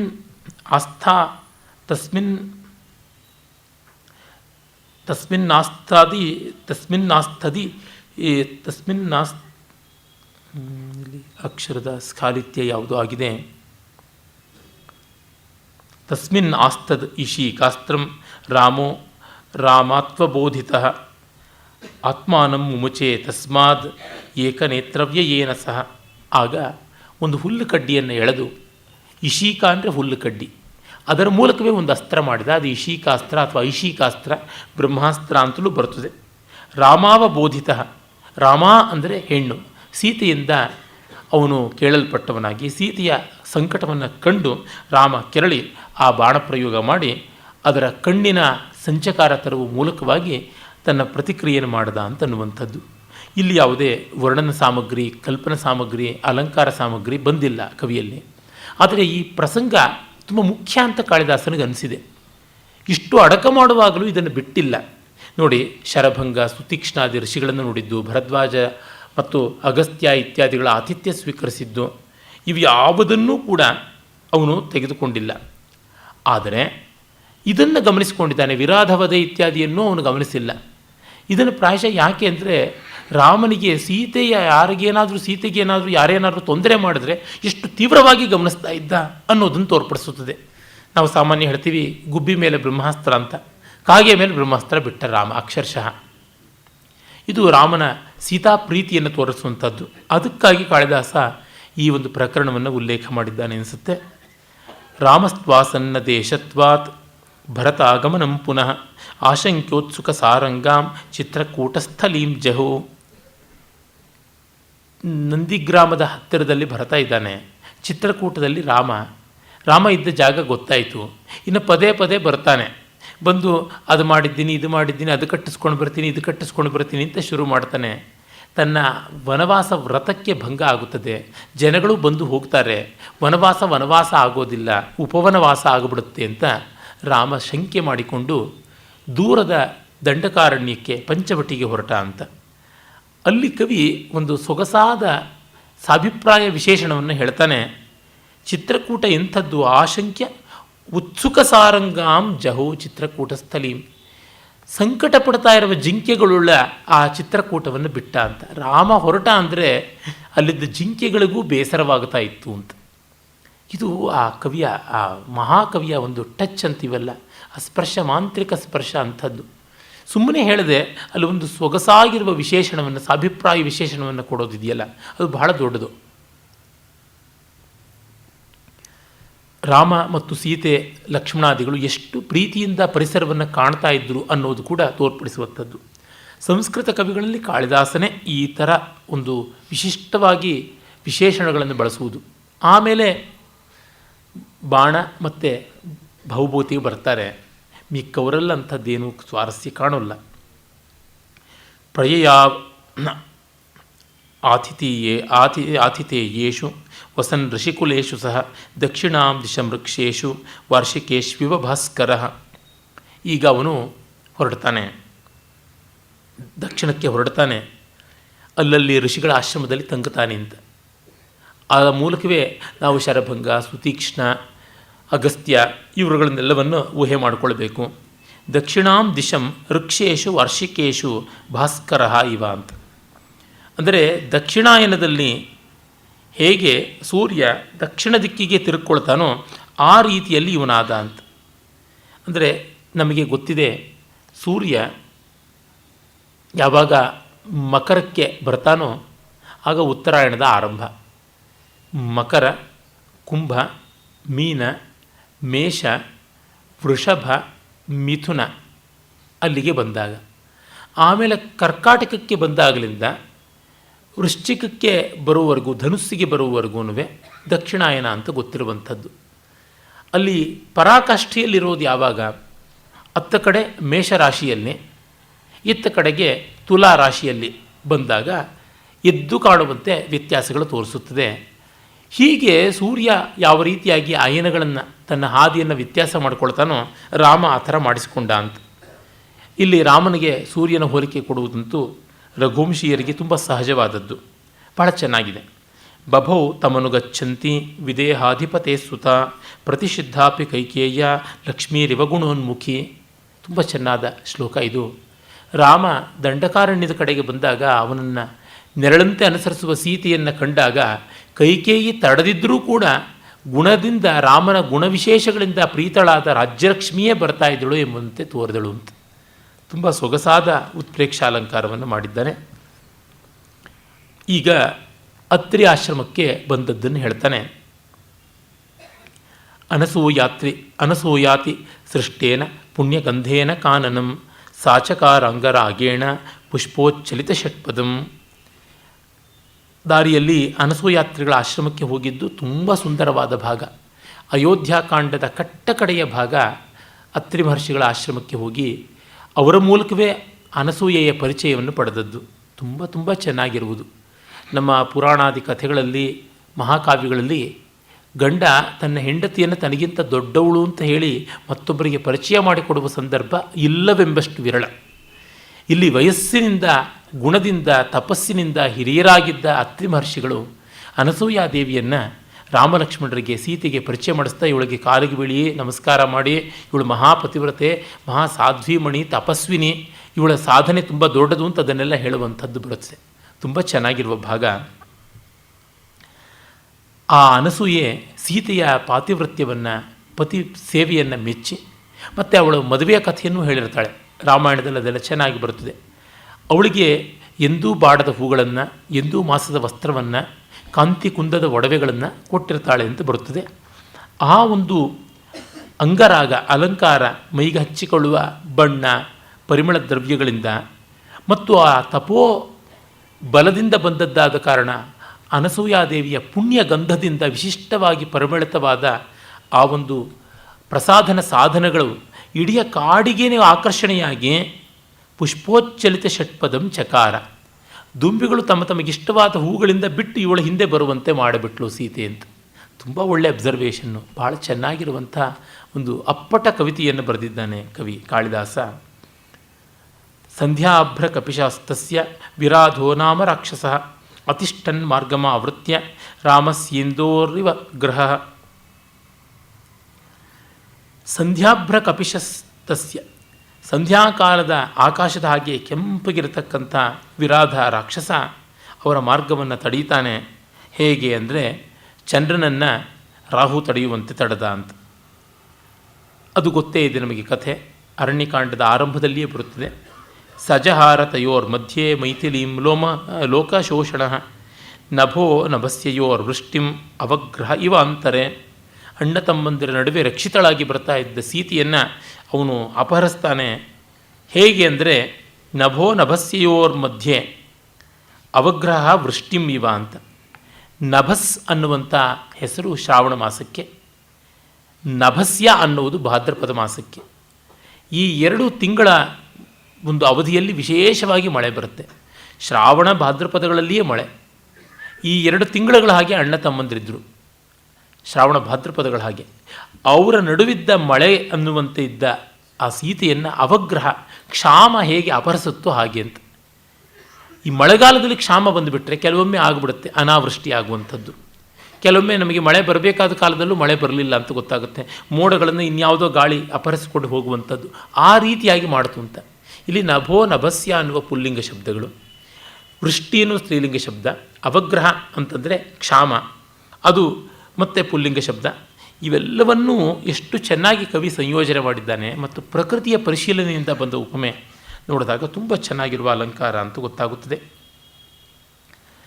ತಂಬಿ ನಿಷ್ಪಿಷ್ಯ ಕಾಕುಸ್ಥೌ ಪುರಾ ದೂಷಯತಿ ಸ್ಥಲಿಂ ಗಂಧೇನಾಶುಚಿನಾ ಚೇತಿ ವಸುಧಾಯಾಂ ನಿಚಕ್ನತು.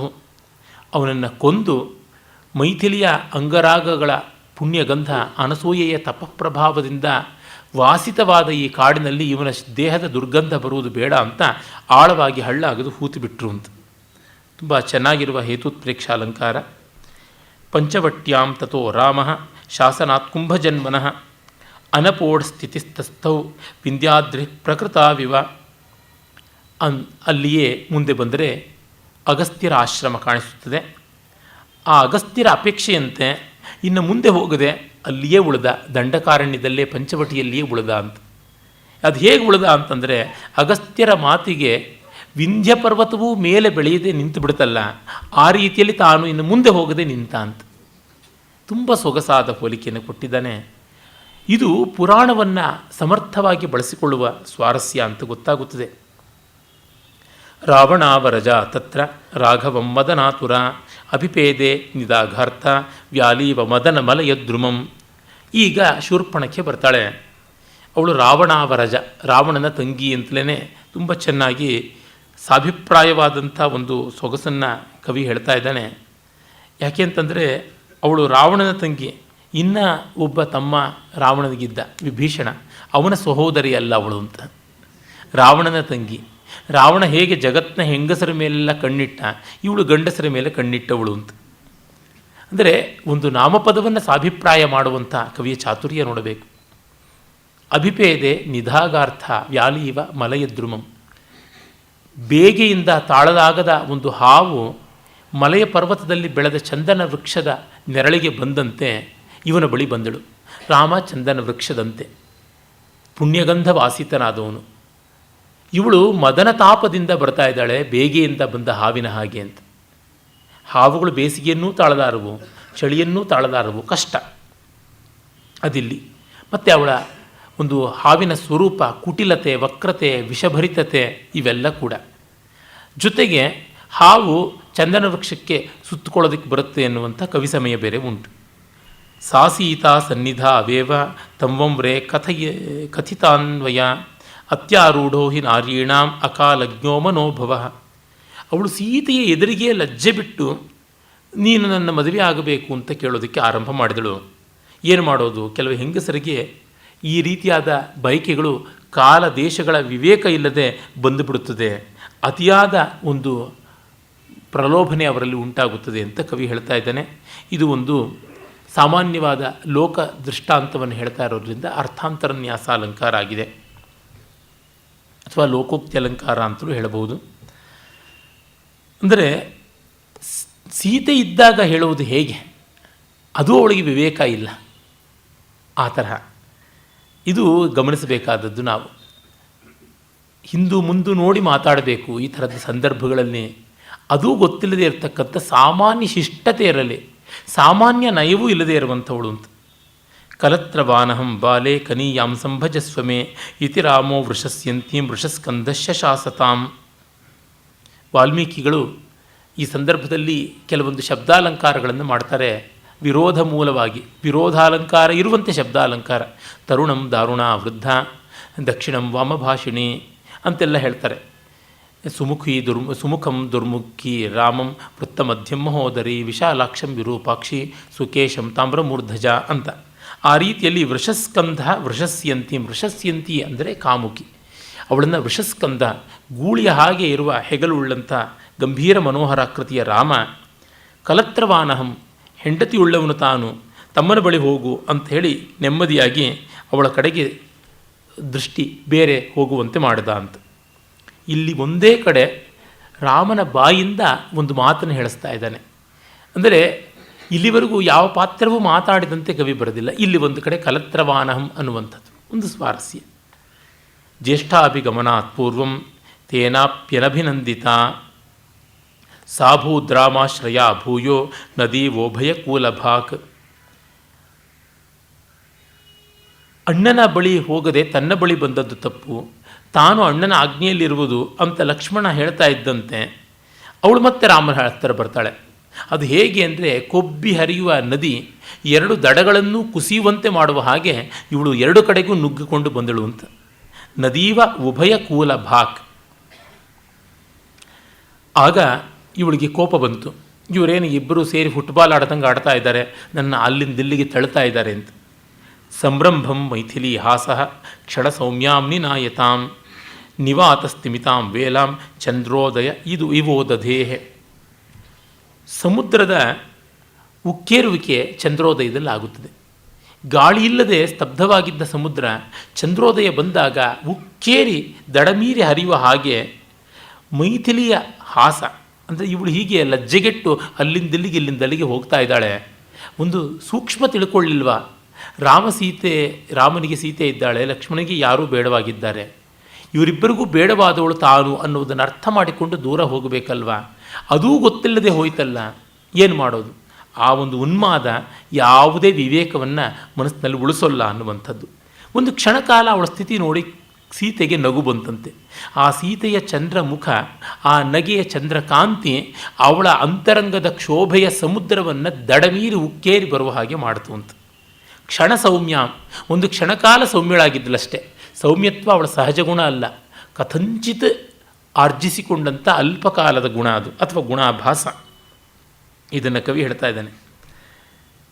ಫಲಮಸ್ಯೋಪಹಾಸಸ್ಯ ಸದ್ಯ ಪ್ರಾಪ್ಸ್ಯಸಿ ಪಶ್ಯ ಮಾಂ ಮೃಗ್ಯಾ ಪರಿಭವೋ ವ್ಯಾಘ್ರ್ಯಾಂ ಇತ್ಯವೇಹಿ ತ್ವಯಾ ಕೃತಂ. ಈಗ ಅವಳು ಮತ್ತೆ ಹೇಳ್ತಾ ಇದ್ದಾಳೆ, ಅದು ಪೂರ್ಣವಾಗಿ ಅವಳದೇ ಮಾತು. ಈ ಉಪಹಾಸದ ಫಲವನ್ನು ನೀನು ತತ್ಕ್ಷಣ ಪಡ್ಕೋತೀಯ, ನೋಡು, ನನ್ನ ನೋಡು. ಯಾವುದು ಯಾವ ರೀತಿಯಾಗಿ ಅಂದರೆ, ಹೆಣ್ಣು ಹುಲಿಯ ಮುಂದೆ ಹೆಣ್ಣು ಜಿಂಕೆ ಮಾಡಿದ ಗೇಲಿ ಏನಾಗುತ್ತದೆ, ಆ ಹುಲಿಗೆ ಇದು ಆಹಾರವಾಗುತ್ತೆ. ಆ ಥರ ಮಾಡ್ತೀನಿ ನಿನ್ನನ್ನು ಅಂತ ಹೇಳ್ತಾಳೆ. ಇತ್ಯುಕ್ತ ಮೈಥಿಲೀಂ ಭರ್ತು ಅಂಕೆ ನಿವಿಶತೀಂ ಭಯಾತ್ ರೂಪಂ ಶೂರ್ಪಣಖಾ ನಾಮ್ನಃ ಸದೃಶಂ ಪ್ರತ್ಯಪದ್ಯತ. ರಾಮನ ಮಡಿಲಿಗೆ ಹೆದರಿ ಸೇರ್ತಾ ಇರುವ ಗುಬ್ಬಿಯಂಥ ಸೀತೆಯನ್ನು ಅವಳು ನೋಡಿ ಕೆರಳಿ ತನ್ನ ಶೂರ್ಪಣಖ ಅನ್ನುವ ಅನ್ವರ್ಥ ನಾಮವನ್ನು ರೂಪದಲ್ಲಿ ತೋರಿಸಿದ್ಳು ಅಂತ. ನಾಮಧೇಯವನ್ನು ಈಗ ರೂಪಧೇಯ ಮಾಡಿದಳು ಅಂತ.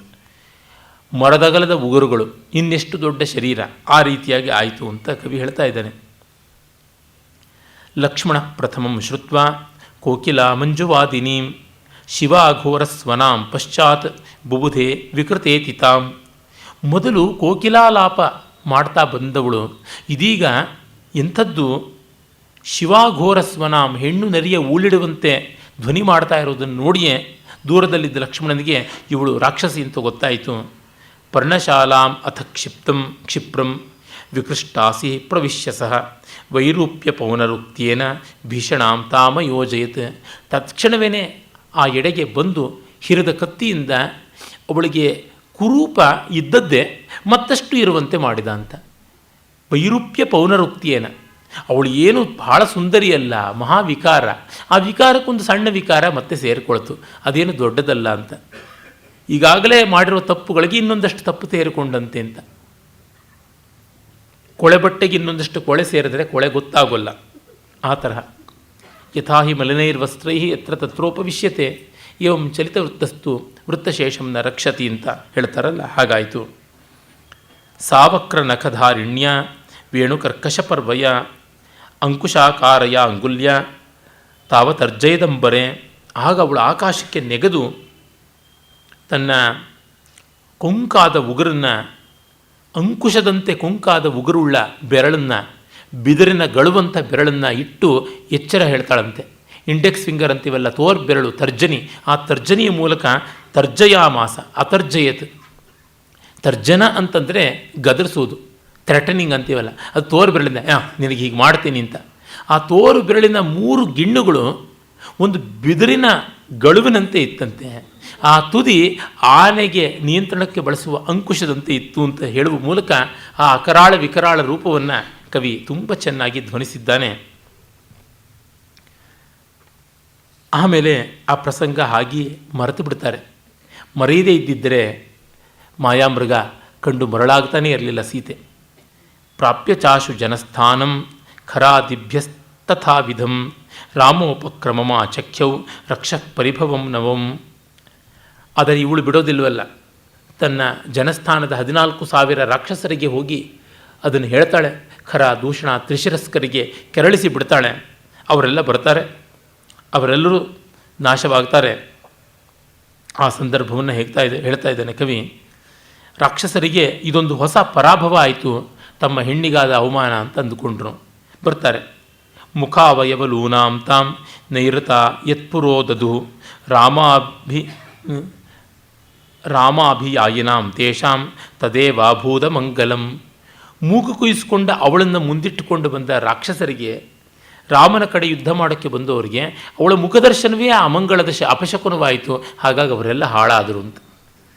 ಸಾಮಾನ್ಯವಾಗಿ ನಮ್ಮಲ್ಲಿ ಒಂದು ಉಂಟು, ವಿರೂಪಾಂಗರನ್ನು ನೋಡಿದರೆ ಅಮಂಗಳ ಅಂತ. ಈ ಕಾಲದಲ್ಲಿ ಯಾರೂ ಒಪ್ಪೋದಿಲ್ಲ, ಇದೆಲ್ಲ ಅನ್ಯಾಯ, ಅಮಾನುಷ, ದೌರ್ಜನ್ಯ ಅಂತ. ಧರ್ಮಶಾಸ್ತ್ರಗಳಲ್ಲೂ ಬರುತ್ತದೆ. ಹೀನಾಂಗಾನ್ ಅತಿರಿಕ್ತಾಂಗಾನ್ ಜಾತಿಹೀನಾನ್ ತಥೈವಚನ ಆಕ್ಷಿಪೇತ್ ಅಂತ ಮನ್ವಾದಿ ಸ್ಮೃತಿಗಳಲ್ಲಿ ಬರುವ ಮಾತು. ಅಂಗಹೀನರಾದವರಿಗೆ, ಅಧಿಕಾಂಗರಾದವರಿಗೆ, 6 ಬೆರಳು ಅಂತಾದವರಿಗೆ, ಬೆನ್ನಿನ ಮೇಲೆ ಡುಬ್ಬ ಅಂತಾದವರಿಗೆ ಎರಡೂ ಹೇಳ್ತಾರೆ. ಅಂಗಹೀನರು ಕಣ್ಣು, ಕೈ, ಕಿವಿ, ಮೂಗು ಕಳ್ಕೊಂಡವರಲ್ಲದೆ ಅಂಗಗಳು ಹೆಚ್ಚಾದವರು, ತುಂಬ ದಪ್ಪಗಿರೋರು, ತುಂಬ ಸಣ್ಣಗಿರೋರು, 6 ಬೆರಳಿರೋರು, ಈ ಥರದ್ದು ಎಷ್ಟೋ ಉಂಟಲ್ವ. ಅಥವಾ ಕಣ್ಣು ಮಾಲಗಣ್ಣಾದವರು, ದೊಡ್ಡ ಕಣ್ಣಾಗಿ ವಿಕಾರವಾಗಿ ತೋರುವಂಥದ್ದು, ಉಬ್ಬು ಹಲ್ಲು, ಹೀಗೆಲ್ಲ ಅತಿರಿಕ್ತ ಅಂಗ ಅಂತ. ಮತ್ತು ಜಾತಿಹೀನರು ಅಂತನ್ನುವುದು, ಕೀಳುಕುಲ ಅಂತ, ಇವು ಯಾವುದನ್ನು ಹೆಸರಿಸಿ ಯಾರಿಗೂ ಯಾವುದೇ ಅವಮಾನ ಮಾಡಬಾರದು ಅನ್ನುವ ಮಾತು ತುಂಬ ದೊಡ್ಡದಾದದ್ದು. ನನ್ನ ಸಾಮಾನ್ಯ ಧರ್ಮ ಅನ್ನುವ ಪುಸ್ತಕದಲ್ಲಿ ಈ ಎಲ್ಲ ಧರ್ಮಶಾಸ್ತ್ರದ ಅಂಶಗಳನ್ನು ನಿರೂಪಣೆ ಮಾಡಿದ್ದೀನಿ. ಅಂದರೆ ಎಷ್ಟರ ಮಟ್ಟಿಗೆ ಎಚ್ಚರ ವಹಿಸಿತ್ತು ಆ ಸಮಾಜ ಅಂತ ಗೊತ್ತಾಗುತ್ತದೆ. ಒಟ್ಟಿನಲ್ಲಿ ಕಾಳಿದಾಸ ಲೋಕಸಾಮಾನ್ಯವಾದ ಆ ಶಾಕುನಿಕ ಅಭಿಪ್ರಾಯವನ್ನು ಚೆನ್ನಾಗಿ ಹೇಳ್ತಾನೆ. ಅದೇ ಅವರಿಗೆ ಅಮಂಗಳವಾಯಿತು. ಉದಾಯುಧಾನ್ ಆಪತತಃ ತಾಂದೃಪ್ತಾನ್ ಪ್ರೇಕ್ಷ ರಾಘವ ನಿದಧೆ ವಿಜಯ ಆಶಂಸಾಂ ಚಾಪೆ ಸೀತಾಂ ಚ ಲಕ್ಷ್ಮಣೆ. ಹಾಗೆ ಉದಾಯುಧಾನ್, ಎತ್ತಿ ಹಿಡಿದ ಆಯುಧವುಳ್ಳವರು, ಆಪತತಾನ್, ಮೇಲೆ ಬೀಳ್ತಾ ಇರ್ತಕ್ಕಂಥವ್ರನ್ನು ನೋಡಿ ಆ ರಾಕ್ಷಸರನ್ನ ರಾಮ ತನ್ನ ವಿಜಯವನ್ನು ಬಿಲ್ಲಿನಲ್ಲಿಯೂ ಸೀತೆಯನ್ನು ಲಕ್ಷ್ಮಣನ ವಶದಲ್ಲಿಯೂ ಇಟ್ಟು ಯುದ್ಧ ಮಾಡ್ದ ಅಂತ. ತಾನೊಬ್ಬನೇ ಮಾಡ್ದ. ಸೀತೆಯನ್ನು ಕಾಪಾಡಿಕೊಳ್ಳಪ್ಪ ಅಂಥೇಳಿ ಅವರ ಪರ್ಣಶಾಲೆಯ ಪಕ್ಕದಲ್ಲೇ ಇದ್ದ ಗುಹೆಯಲ್ಲಿ ಅವಳನ್ನು ಇರಿಸಿ, ಬಾಗಲಲ್ಲಿ ನೀನು ಕಾಯ್ತಾ ಕೂತ್ಕೋ, ನಾನಿತ್ತ ಇವರನ್ನೆಲ್ಲರನ್ನೂ ಎದುರಿಸ್ತೀನಿ ಅಂತ ಏಕಾಂಗಿಯಾಗಿ ಎದುರಿಸ್ದ. ಏಕೋ ದಾಶರಥಿ ಕಾಮಂ ಯಾತು ಧಾನಾಸ್ಸಹಸ್ರಶಃ ತೇತು ಯಾವನ್ನ ಯೇ ವಾಜೌ ತಾವಾಶ್ಚ ದದೃಶೆ ಸತೈಹಿ. ಒಬ್ಬನೇ ರಾಮ, 14,000 ರಾಕ್ಷಸರು, ಆದರೂ ಕೂಡ ಅವರೆಲ್ಲರಿಗೂ ಒಬ್ಬೊಬ್ಬ ರಾಮಂದರು ಕಾಣಿಸಿದರು ಅಂತ. ಆ ಮಟ್ಟಕ್ಕೆ ಇತ್ತು ಚಕ್ರೀಕೃತ ಚಾರು ಚಾಪ ಲೀಲಾಜಾಲವಾಗಿ ಯುದ್ಧ ಮಾಡದ ಅನ್ನುವಂಥದ್ದು. ಇದು ರಾಮನ ಅಕ್ಲಿಷ್ಟ ಕರ್ಮತೆಯ ಲಕ್ಷಣ ಕೂಡ ಹೌದು. ಅಸಜ್ಜನೇನ ಕಾಕುತ್ಸ್ಥಃ ಪ್ರಯುಕ್ತಮಥ ದೂಷಣಂ ನ ಚ ಕ್ಷಮೆ ಶುಭಾಚಾರ ಸದೂಷಣಮಿವಾತ್ಮನಃ. ಈ ದೂಷಣನನ್ನು, ಅಯೋಗ್ಯ ವ್ಯಕ್ತಿಗಳನ್ನು ಹೇಗೆ ಕ್ಷಮಿಸಬಾರದು ಆ ರೀತಿಯಲ್ಲಿ ಕ್ಷಮಿಸಲಿಲ್ಲ. ಹೀಗೆ ಅಯೋಗ್ಯರನ್ನು ಕ್ಷಮಿಸುವುದು ತನಗೇ ದೂಷಣವಾಗುತ್ತದೆ ಅಂತ ದೂಷಣನನ್ನು ಕೊಂದ ಅಂತ ಶಬ್ದ ಚಮತ್ಕಾರ ಮಾಡ್ತಾನೆ. ತಂಶರೈ ಪ್ರತಿಜಗ್ರಾಹ ಖರತ್ರಿಶಿರಸೌ ಚ ಸಹ ಕ್ರಮಶಸ್ತೆ ಪುನಸ್ತಸ್ಯ ಚಾಪಾತ್ ಸಮಮಿವೋದ್ಯಯು. ಬಾಣಗಳಿಂದ ಏಕಕಾಲದಲ್ಲಿ ಖರ ದೂಷಣರನ್ನು ಕೊಂದುಬಿಟ್ಟ. ಅದು ಕ್ರಮವಾಗಿ ಮಾಡಿದ್ದರೂ ಒಂದೇ ಬಾರಿ ಮಾಡಿದಂಥ ಲೀಲೆ ಇತ್ತು ಅವನ ಬಾಣ ಪ್ರಯೋಗದಲ್ಲಿ. ತೈಸ್ತ್ರಯಾಣಾಂ ಶಿತೈರ್ಬಾಣೈ ಯಥಾ ಪೂರ್ವ ವಿಶುದ್ಧಿಭಿ ಆಯುರ್ದೇಹಾತಿಗೈ ಪೀತಂ ರುಧಿರಂ ತುಪತತ್ರಿಭಿ. ಆ ರಾಮನ ಬಾಣಗಳು ಅವರೆಲ್ಲರ ಪ್ರಾಣಗಳನ್ನು ಹೀರಿದವು. ಇನ್ನು ರಕ್ತವನ್ನು ಅಲ್ಲಿದ್ದ ಹದ್ದು, ನಾಯಿ, ನರಿಗಳೆಲ್ಲ ಹೀರಿದವು. ತಸ್ಮಿನ್ ರಾಮ ಶರೋತ್ಕೃತ್ತೆ ಬಲೆ ಮಹತಿ ರಕ್ಷಸಾಂ ಉತ್ಥಿತಂ ದದಶೇನ್ಯಚ್ಚ ಕಬಂಧೇಭ್ಯೋ ನ ಕಿಂಚನ. ಹೀಗೆ 14,000 ರಾಕ್ಷಸರ ಸೈನ್ಯವನ್ನು ಮಲಗಿಸಿಬಿಟ್ಟಾಗ ಎದ್ದಿದ್ದು ಯಾವುವು ಅಲ್ಲಿ ಅಂತಂದರೆ, ಕುತ್ತಿಗೆ ಕಳ್ಕೊಂಡ ತಕ್ಷಣ ಇಡೀ ಮೈ ಒಮ್ಮೆ ಕುಣಿದಾಡ್ಬಿಡುತ್ತೆ. ಕಬಂಧ ಅಂತ ಕರಿತೀವಿ ತಲೆಯಿಲ್ಲದ ಆ ದೇಹವನ್ನು. ಆ ಕಬಂಧ ನರ್ತನ ಅಂತ. ಒಮ್ಮೆ ಆ ಬ್ರೈನಿನ ಕಂಟ್ರೋಲ್ ತಪ್ಪಿದ್ರೆ ದೇಹ ಯದ್ವಾ ತದ್ವಾ ಕುಣಿದಾಡುತ್ತೆ. ಆ ಥರ ಈ ಸೈನ್ಯ ಮಕಾಡೆ ಮಲಗದ ಮೇಲೆ ಎದ್ದದ್ದು ಕಬಂಧಗಳು ಮಾತ್ರ ಅಂತ ಬಹಳ ಸೊಗಸಾದ ಒಂದು ಕಾವ್ಯವಯವಾದ ಕಲ್ಪನೆಯನ್ನು ಕವಿ ಮಾಡಿದ್ದಾನೆ. ಸಬಾಣವರ್ಷಿಣಂ ರಾಮಂ ಯೋಧಯಿತ್ವಾ ಸುರದ್ವಿಷಾಂ ಅಪ್ರಬೋಧಾಯ ಸುಶ್ವಾಪ ಗೃಧ್ರಚ್ಛಾಯೇವರೂಥಿನಿ. ಇನ್ನು ರಾಮನ ಜೊತೆಗೆ ಯುದ್ಧ ಮಾಡಿ ಈ ರಾಕ್ಷಸ ಸೇನೆ ಆ ಬಾಣ ವೇಗಕ್ಕೆ ತಾಳದೆ ಯಾವ ಹದ್ದು ರಣಹದ್ದುಗಳ ರೆಕ್ಕೆಗಳ ನೆರಳಿನಲ್ಲಿ ಮಲಗಿಬಿಡ್ತು ಅಂತ. ಮೇಲೆಲ್ಲ ಹದ್ದುಗಳು ಹಾರತಾ ಇದ್ದರೆ ಅದು ರೆಕ್ಕೆಗಳೆಲ್ಲ ಆವರಿಸಿಕೊಂಡು ಒಂದು ಚಪ್ಪರ ಹಾಕದಂತೆ ಆಗಿ ಯುದ್ಧ ಮಾಡಿ ಸುಸ್ತಾದವರು ಚಪ್ಪರದ ಕೆಳಗೆ ಮಲಗದಂತೆ ಈ ಹದ್ದುಗಳ ರೆಕ್ಕೆಗಳ ನೆರಳಿನ ಕೆಳಗೆ ಮಲಗಿದ್ದಾಯಿತು ಅಂತ ಕವಿ ತುಂಬ ಮಾರ್ಮಿಕವಾಗಿ ಹೇಳ್ತಾ ಇದ್ದಾನೆ. ರಾಘವಾಸ್ತ್ರ ವಿದೀರ್ಣಾನಾಂ ರಾವಣಂ ಪ್ರತಿರಕ್ಷಸಾಂ ತೇಷಾಂ ಶೂರ್ಪಣ ಕೈವೇಕ ದುಷ್ಪ್ರವೃತ್ತಿಹರಾಭವತ್. ಒಬ್ಬಳು ಸ್ತ್ರೀಯಾದ ಕಾರಣ ಇವಳು ಬದುಕಿದಳು. ಇವರೆಲ್ಲರ ಸಾವಿನ ವಾರ್ತೆಯನ್ನು ಕೊಂಡೊಯ್ಯೋದಕ್ಕೆ ಇವಳೊಬ್ಬಳೇ ಆದಳು. ಕೆಟ್ಟ ಸುದ್ದಿ ಕೊಂಡೊಯ್ಯೋದಕ್ಕೆ ಕೆಟ್ಟವರೇ ಬೇಕು ಅನ್ನುವುದು ಸರಿಯಾಯಿತು ಅಂತ ಕವಿ ಹೇಳ್ತಾನೆ. ನಿಗ್ರಹಾತ್ ಸ್ವಸುರಾಪ್ತಾನಾಂ ವಧಾಚ್ಚ ಧನದಾನುಜ ರಾಮೇಣ ನಿಹಿತಂ ಮೇನೆ ಪದಂ ದಶಸು ಮೂರ್ಧಸು. ತನ್ನ ತಂಗಿಗೆ ಇಂಥ ಅವಮಾನ ಆಗಿರುವುದು, ತನ್ನ ಸೇನೆಗೆ ಈ ರೀತಿಯಾದ ಸಾವು ಬಂದಿರೋದು, ಇದೆರಡನ್ನೂ ಕೇಳಿದ ಧನದಾನುಜ ಕುಬೇರನ ತಮ್ಮನಾದ ರಾವಣ ತನ್ನ 10 ತಲೆಯಲ್ಲಿ ಏಕಕಾಲದಲ್ಲಿ ರಾಮ ಕಾಲಿಟ್ಟ ಅಂತಂದುಕೊಂಡ ಅಂತ, ತನ್ನ ತಲೆ ಮೆಟ್ಟುಬಿಟ್ಟ ಅಂತ ಅನ್ನುವ ಕೋಪವನ್ನು ಮಾಡಿಕೊಂಡ. ನೋಡಿ, ಅವರಿಗೆ ಎಷ್ಟು ಬೇಗ ಕೋಪ ಬರುತ್ತೆ ಅಧಿಕಾರದಲ್ಲಿದ್ದವರಿಗೆ. ಅದಕ್ಕೆ ಕಾರಣ ತಮ್ಮ ಕಡೆ ತಪ್ಪು ಅನ್ನೋದು ಗೊತ್ತೇ ಆಗೋದಿಲ್ಲ.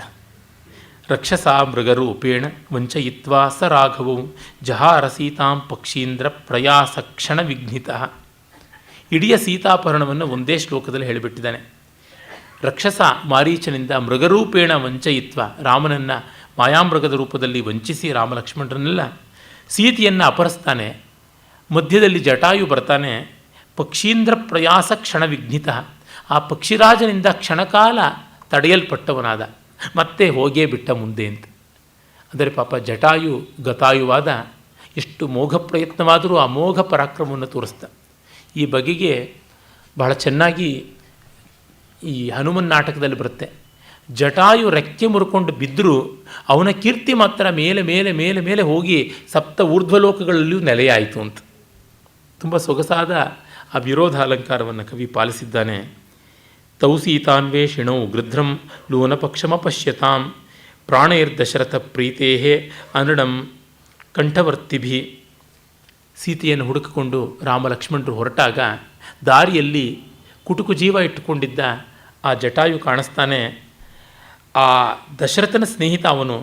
ಆ ಸ್ನೇಹವನ್ನು, ಆ ಸ್ನೇಹದ ಋಣವನ್ನು ತೀರಿಸಿಕೊಳ್ಳೋದಕ್ಕೋ ಎಂಬಂತೆ ಕುಟುಕು ಜೀವ ಇಟ್ಟುಕೊಂಡು ಕಾದಿದ್ದ ಅಂತ. ಬಹಳ ಸುಂದರವಾದ ಹೃದಯ ಸ್ಪರ್ಶಿಯಾದ ಭಾಗ ವಾಲ್ಮೀಕಿ ರಾಮಾಯಣದಲ್ಲಿ ಜಟಾಯುವಿಗೆ ರಾಮ ಅಂತ್ಯಕ್ರಿಯೆಯನ್ನು ಮಾಡತಕ್ಕಂಥದ್ದು. ದಶರಥನಿಗೆ ಪುಣ್ಯ ಇಲ್ಲ, ರಾಮನ ಕೈಯಲ್ಲಿ ಆ ಒಂದು ಅಂತ್ಯಷ್ಟಿಯನ್ನು ಮಾಡಿಸಿಕೊಳ್ಳುವಂಥದ್ದು ಜಟಾಯುವಿಗೆ ಬಂತದ್ದು. ನೋಡಿ, ಅದು ರಾಮ ಹೇಳ್ತಾನೆ ಅಲ್ಲಿ. ಈ ಥರವೂ ಇರ್ತಾರ, ತಿರ್ಯಕ್ ಜಂತುಗಳಲ್ಲಿ ಈ ವಾತ್ಸಲ್ಯ, ಈ ಧರ್ಮನಿಷ್ಠೆ ಇದೆಲ್ಲ ಸಾಧ್ಯವ ಅಂತ ಕೊಂಡಾಡ್ತಾನೆ. ಸರಾವಣ ಹೃತಾಂ ತಾಭ್ಯಾಂ ವಚಸಾ ಚಷ್ಟ ಮೈಥಿಲೀಂ ಆತ್ಮನ ಸುಮಹತ್ ಕರ್ಮ ವ್ರಣೈರಾವೇದ್ಯ ಸಂಸ್ಥಿತ. ಆ ಜಟಾಯು ರಾಮ ಲಕ್ಷ್ಮಣರಿಗೆ ಸೀತೆಯ ಗತಿಯನ್ನು, ತನ್ನ ಸ್ಥಿತಿಯನ್ನು ತನ್ನ ಗಾಯಗಳ ಮೂಲಕವೇ ಹೇಳ್ಕೊಂಡ ಅಂತ. ಒಂದು ಬಾಯಲ್ಲ, ಮೈಯೆಲ್ಲ ಗಾಯದ ಬಾಯಿಗಳಾಗಿದ್ವಲ್ಲ ಅವುಗಳ ಮೂಲಕ ಹೇಳ್ದ ಅಂತ. ನಮ್ಮಲ್ಲಿ ಈ ಯುದ್ಧದಲ್ಲಿ ಮಾಡಿಕೊಂಡ ಗಾಯಗಳಿಗೆ ವೀರಲಕ್ಷ್ಮ ಅಂತ ಕರೀತಾರೆ, ಪರಾಕ್ರಮ ಚಿಹ್ನೆಗಳು ಅಂತ. ತಯೋಸ್ತಸ್ಮಿನ್ ನವೀಭೂತ ಪಿತೃವ್ಯಾಪತ್ತಿ ಶೋಕಯೋ ಪಿತರೈವ ಅಗ್ನಿ ಸಂಸ್ಕಾರಾತ್ ಪರಾವೃತ್ತಿರೇ ಕ್ರಿಯಾ. ಆಗ ತಂದೆಯ ಸಾವು ಮತ್ತೊಮ್ಮೆ ಬಂತೋ ಎಂಬಂತೆ ರಾಮಲಕ್ಷ್ಮಣರು ಗೋಳಾಡಿದ್ರು ಅಂತ ತುಂಬ ಚೆನ್ನಾಗಿ ಹೇಳ್ತಾ ಇದ್ದಾನೆ. ಆಮೇಲೆ ಅವನಿಗೆ ಅಂತ್ಯಕ್ರಿಯೆಯನ್ನು ಮಾಡ್ತಾರೆ. ಇದು ರಾಮನ ದೊಡ್ಡತನ. ಆ ಪ್ರಾಣಿ ಅದೊಂದು ಪಕ್ಷಿ ತಾನೆ, ಸತ್ತು ಹೋಯಿತು, ಅದಕ್ಕಾಗಿ ದುಃಖಪಟ್ಟಿದ್ದು ಆಯಿತು, ಇನ್ನು ಹೋಗೋಣ ಅಂತಿಲ್ಲ, ಅದಕ್ಕೆ ಅಂತ್ಯಕ್ರಿಯೆ ಮಾಡ್ತಾನೆ. ಈ ಭಾವಸಿದ್ಧಿ ತುಂಬ ದೊಡ್ಡದು. ಪ್ರಾಣಿಗಳಿಗೆ, ಪಕ್ಷಿಗಳಿಗೆ, ಸಾಕು ಪ್ರಾಣಿಗಳಿಗೆ ಮಾಡೋದು ಕೆಲವೊಮ್ಮೆ ನೋಡ್ತೀವಿ.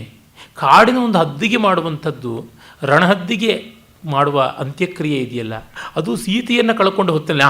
ಆ ಕಡೆ ಸೀತೆಯನ್ನು ರಾವಣ ಎಳ್ಕೊಂಡು ಹೋದ, ಅದಕ್ಕೆ ಈಗಲೇ ಹೋಗ್ತೀನಿ ಅಂತ ಆ ರೀತಿಯಲ್ಲಿ ಹೋಗದೆ ನಿಂತು ಅದಕ್ಕೆ ಅಂತ್ಯಕ್ರಿಯೆ ಮಾಡಿ ಪಿಂಡ ಪ್ರದಾನ ತಿಲೋದಕಗಳನ್ನು ಅರ್ಪಿಸಿ ಹೋಗ್ತಾನಲ್ಲ, ಇದು ಕರ್ತವ್ಯ ನಿಷ್ಠೆ, ಕೃತಜ್ಞತೆ ಅಂತಂದರೆ ತುಂಬ ದೊಡ್ಡದಾದಂಥದ್ದು ರಾಮನ ವ್ಯಕ್ತಿತ್ವ. ಇಲ್ಲೆಲ್ಲ ನಾವು ಅಸಾಧಾರಣವಾದ ವ್ಯಕ್ತಿ ರಾಮ ಅನ್ನೋದನ್ನು ಮತ್ತೆ ಮತ್ತೆ ಕಾಣ್ತೀವಿ. ಇಲ್ಲಿ ಯಾವುದೇ ಪವಾಡ ಇಲ್ಲ, ಆದರೆ ಇರುವಂಥದ್ದು ಪವಾಡಕ್ಕೂ ಮಿಗಿಲಾದಂಥ ಒಂದು ವ್ಯಕ್ತಿತ್ವ. ವದ ನಿರ್ಧೂತ ಶಾಪಸ್ಯ ಕಬಂಧಸ್ಯೋಪದೇಶತಃ ಮುಮೂರ್ಛ ಸಖ್ಯಂ ರಾಮಸ್ಯ ಸಮಾನ ವ್ಯಸನೇ ಹರೌ. ಇಲ್ಲಿ ಅದ್ಯಾಕೋ ಶಬರಿ ಪ್ರಸಂಗ ಬಿಟ್ಟಿದ್ದಾನೆ ಕವಿ. ತುಂಬ ಒಳ್ಳೆಯ ಪ್ರಸಂಗ, ಒಂದು ಶ್ಲೋಕವಾದರೂ ಮೀಸಲಿಡಬಹುದಾಗಿತ್ತು. ಕಬಂಧನನ್ನು ಎದುರಿಸಿ ಅವನನ್ನು ಕೊಲ್ಲುವ ಮೂಲಕವೇ ಅವನ ಶಾಪವನ್ನು ನಿವಾರಿಸಿ ಅವನ ಮಾತಿನಂತೆ ಸಮಾನ ವ್ಯಸನಿಯಾದ ಸುಗ್ರೀವನ ಸಖ್ಯ ಮಾಡಿಕೊಂಡ ಅಂತ. ಸುಗ್ರೀವನಿಗೂ ರಾಜ್ಯ ಇಲ್ಲ, ಅವನಿಗೂ ಹೆಂಡತಿ ಇಲ್ಲ, ರಾಮನಿಗೂ ಅದೇ ಸ್ಥಿತಿ. ಸಮಾನಶೀಲ ವ್ಯಸನೇಶು ಸಖ್ಯಂ ಅನ್ನುವುದು ರಾಮಾಯಣದ್ದೇ ಮಾತಲ್ವ. ಆಮೇಲೆ ಸಹತ್ವಾ ವಾಲಿನಂ ವೀರ ತತ್ಪದೇ ಚಿರಕಾಂಕ್ಷಿತೆ ಧಾತೋಸ್ಥಾನ ಇವ ದೇಶಂ ಸುಗ್ರೀವಂ ಸನ್ಯವೇಶಯತ್. ವಾಲಿಯನ್ನು ಲೀಲಾಜಾಲವಾಗಿ ಶರೈಣೈಕೇನ ವಾಲಿನಂ ಒಂದೇ ಬಾಣದಿಂದ ಕೊಂದು ಸುಗ್ರೀವ ತುಂಬ ಬಯಸಿದಂಥ ಆ ಒಂದು ರಾಜ್ಯವನ್ನು ಅವನಿಗೆ ಕೊಡ್ತಾನೆ. ಹೇಗೆ ಕೊಟ್ಟ ಅಂತಂದರೆ ಧಾತುವಿನ ಜಾಗದಲ್ಲಿ ಆದೇಶವನ್ನು ಇಡುವ ಹಾಗೆ ಇಟ್ಟ ಅಂತ ಹೇಳಿಬಿಟ್ಟು. ಆದೇಶ ಅನ್ನೋದು ಬಂದಾಗ ಅದು ಪೂರ್ಣವಾಗಿ ಧಾತುವಿನ ಅರ್ಥವನ್ನು ಬದಲಾಯಿಸಿಬಿಡುತ್ತೆ ಅನ್ನುವಂಥದ್ದು. ಅಸಧಾತುವಿಗೆ ಯಾವ ಒಂದು ಆದೇಶ ಬಂದಾಗ ಅದು ಪೂರ್ಣವಾಗಿ ಭೂಧಾತುವಿನಂತೆ ವರ್ತಿಸ್ತಕ್ಕಂಥದ್ದಾಗುತ್ತದೆ. ಅದು ಈ ರೀತಿಯಲ್ಲಿ ಅಂದರೆ ಧಾತುವಿನ ಆಕೃತಿಯೇ ಮರೆತು ಹೋಗುವಂಥದ್ದು. ವಾಲಿಯನ್ನು ಬಹಳ ಬೇಗ ಮರೆತು ಬಿಟ್ಟರು ಜನ. ವಾಲಿ ಸತ್ತ ಅನ್ನೋದೇ ಜನಕ್ಕೆ ಜ್ಞಾಪಕ ಇರಲಿಲ್ಲ. ಕಾರಣ, ವಾಲಿಯ ಹೆಂಡತಿ ಸುಗ್ರೀವನಿಗೆ ಹೆಂಡತಿ ಆದಳು, ವಾಲಿಯ ಮಗ ಯುವರಾಜನೇ ಆದ. ಯಾರೂ ವಾಲಿಗಾಗಿ ಗೋಳಿಡೋರು ಇರಲಿಲ್ಲ. ಇದು ನೋಡಿದಾಗ ಕಾಳಿದಾಸನ ವೈಯಾಕರಣವಾದ ಉಪಮೆ ತುಂಬ ಸೊಗಸಾದದ್ದು ಮತ್ತು ಪಾಂಡಿತ್ಯದ ಚಮತ್ಕಾರವನ್ನು ಕೂಡಿಕೊಂಡದ್ದು ಅಂತ ಗೊತ್ತಾಗುತ್ತದೆ. ಈಗ ಸುಗ್ರೀವನ ಒಂದು ತಡ, ಆಮೇಲೆ ರಾಮನ ಕೋಪ ಯಾವುದನ್ನು ಕವಿ ಹೇಳೋಲ್ಲ. ನೇರವಾಗಿ ಸುಗ್ರೀವಾಜ್ಞೆಯಂತೆ ಕಪಿಗಳು ಓಡಾಡಿದ್ದನ್ನು ಹೇಳ್ತಾನೆ. ತುಂಬ ಚೆನ್ನಾಗಿ ಹೇಳ್ತಾನೆ. ಇತಸ್ತತಶ್ಚ ವೈದೇಹೀಂ ಅನ್ವೇಷ್ಟುಂ ಭರ್ತೃಚೋದಿತಾ ಕಪಯಶ್ಚೇರುರಾರ್ಥಸ್ಯ ರಾಮಸ್ಯೇವ ಮನೋರಥಾ. ತುಂಬ ತುಂಬ ಸೊಗಸಾದ ಪದ್ಯ. ಎಲ್ಲೆಲ್ಲ ಕಡೆಗೂ ಕಪಿಗಳು ಓಡಾಡ್ತಾರೆ ಸೀತೆಯನ್ನು ಹುಡುಕೋದಕ್ಕಾಗಿ. ಸುಗ್ರೀವಾಜ್ಞೆ ಆಗಿದೆ, 2 ತಿಂಗಳಲ್ಲಿ ಸೀತೆಯ ಕುರುಹು ತಂದು ತೋರಿಸಬೇಕು ಅಂತ. ಹೇಗೆ ಕಪಿಗಳು ಓಡಾಡಿದ್ರು ಅದಕ್ಕೊಂದು ಹೋಲಿಕೆ ಕೊಟ್ಟಿದ್ದಾನೆ. ರಾಮನ ಮನಸ್ಸಿನ ಹಾಗೆ ಓಡಾಡಿದ್ರು ಅಂತ. ಸೀತೆಗಾಗಿ ಎಷ್ಟು ದಿಕ್ಕಾಪಾಲಾಗಿತ್ತು ರಾಮನ ಮನಸ್ಸು. ಆ ಕಾತರವಾದ ರಾಮನ ಮನಸ್ಸಿನಂತೆ ಎಲ್ಲ ವಾನರರು ಓಡಾಡಿದ್ರು ಅಂತ. ಪ್ರವೃತ್ತ ಉಪಲಬ್ಧಾಯಾಂ ತಸ್ಯ ಸಂಪಾತಿ ದರ್ಶನಾತ್ ಮಾರುತಿಸ್ಸಾಗರಂ ತೀರ್ಣ ಸಂಸಾರಮಿವ ನಿರ್ಮಮಃ. ನನಗೆ ತುಂಬ ಇಷ್ಟವಾದ ಶ್ಲೋಕಗಳಲ್ಲಿ ಒಂದು. ಸಂಪಾತಿಯ ಮೂಲಕ ಸೀತೆಯ ನೆಲೆ ಸಮುದ್ರದ ಆಚೆ ಅಂತ ತಿಳ್ಕೊಂಡ ವಾನರ ವೀರರಲ್ಲಿ ಅನನ್ಯನಾದ ಮಾರುತಿ ಹನುಮಂತ ಸಮುದ್ರವನ್ನು ದಾಟ್ತಾನೆ. ಹೇಗೆ? ಸಂಸಾರಮಿವ ನಿರ್ಮಮಃ, ನಿರ್ಮಮನಾದವನು, ಅಹಂಕಾರರಹಿತನಾದವನು, ನಾನು ನನ್ನದು ಅನ್ನುವುದು ಇಲ್ಲದೇ ಇದ್ದವನು ಜಗತ್ ಸಂಸಾರವನ್ನು ದಾಟುವ ಹಾಗೆ ದಾಟದ ಅಂತ. ಸಂಸಾರ ಅಂದರೆ ಸಂಸ್ಕೃತದಲ್ಲಿ ಜಗತ್ತಂತಲೇ ಅರ್ಥ. ಸಂಸಾರವನ್ನು ದಾಟುವುದು ಎಷ್ಟು ಕಷ್ಟ, ಶತಯೋಜನೆ ವಿಸ್ತಾರವಾದ ಸಮುದ್ರವನ್ನು ದಾಟುವುದು ಅಷ್ಟೇ ಕಷ್ಟ.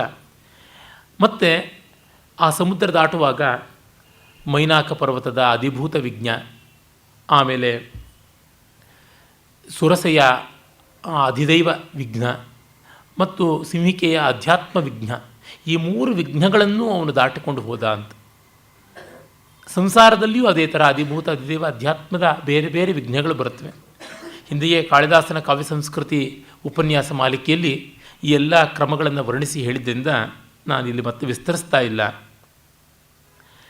ದೃಷ್ಟ್ವಾ ವಿಚಿನ್ವತ ತೇನ ಲಂಕಾಯಾಂ ರಾಕ್ಷಸೀ ವೃತ ಜಾನಕಿ ವಿಷವಲ್ಲೀಭಿ ಪರೀತೇವ ಮಹೌಷಧಿ.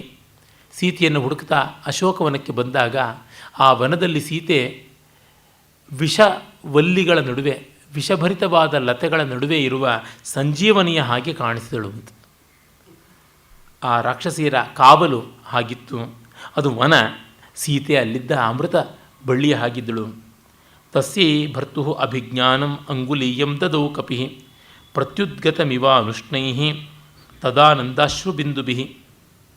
ಆಗ ಅವಳ ಒಂದು ನೆಮ್ಮದಿಗಾಗಿ ತನ್ನ ಪರಿಚಯವನ್ನು ರಾಮನ ಮುದ್ರಾಂಗುಲೀಕದ ಮೂಲಕ ಮಾಡಿಕೊಳ್ತಾನೆ, ಅಭಿಜ್ಞಾನಾಭರಣದ ಮೂಲಕ.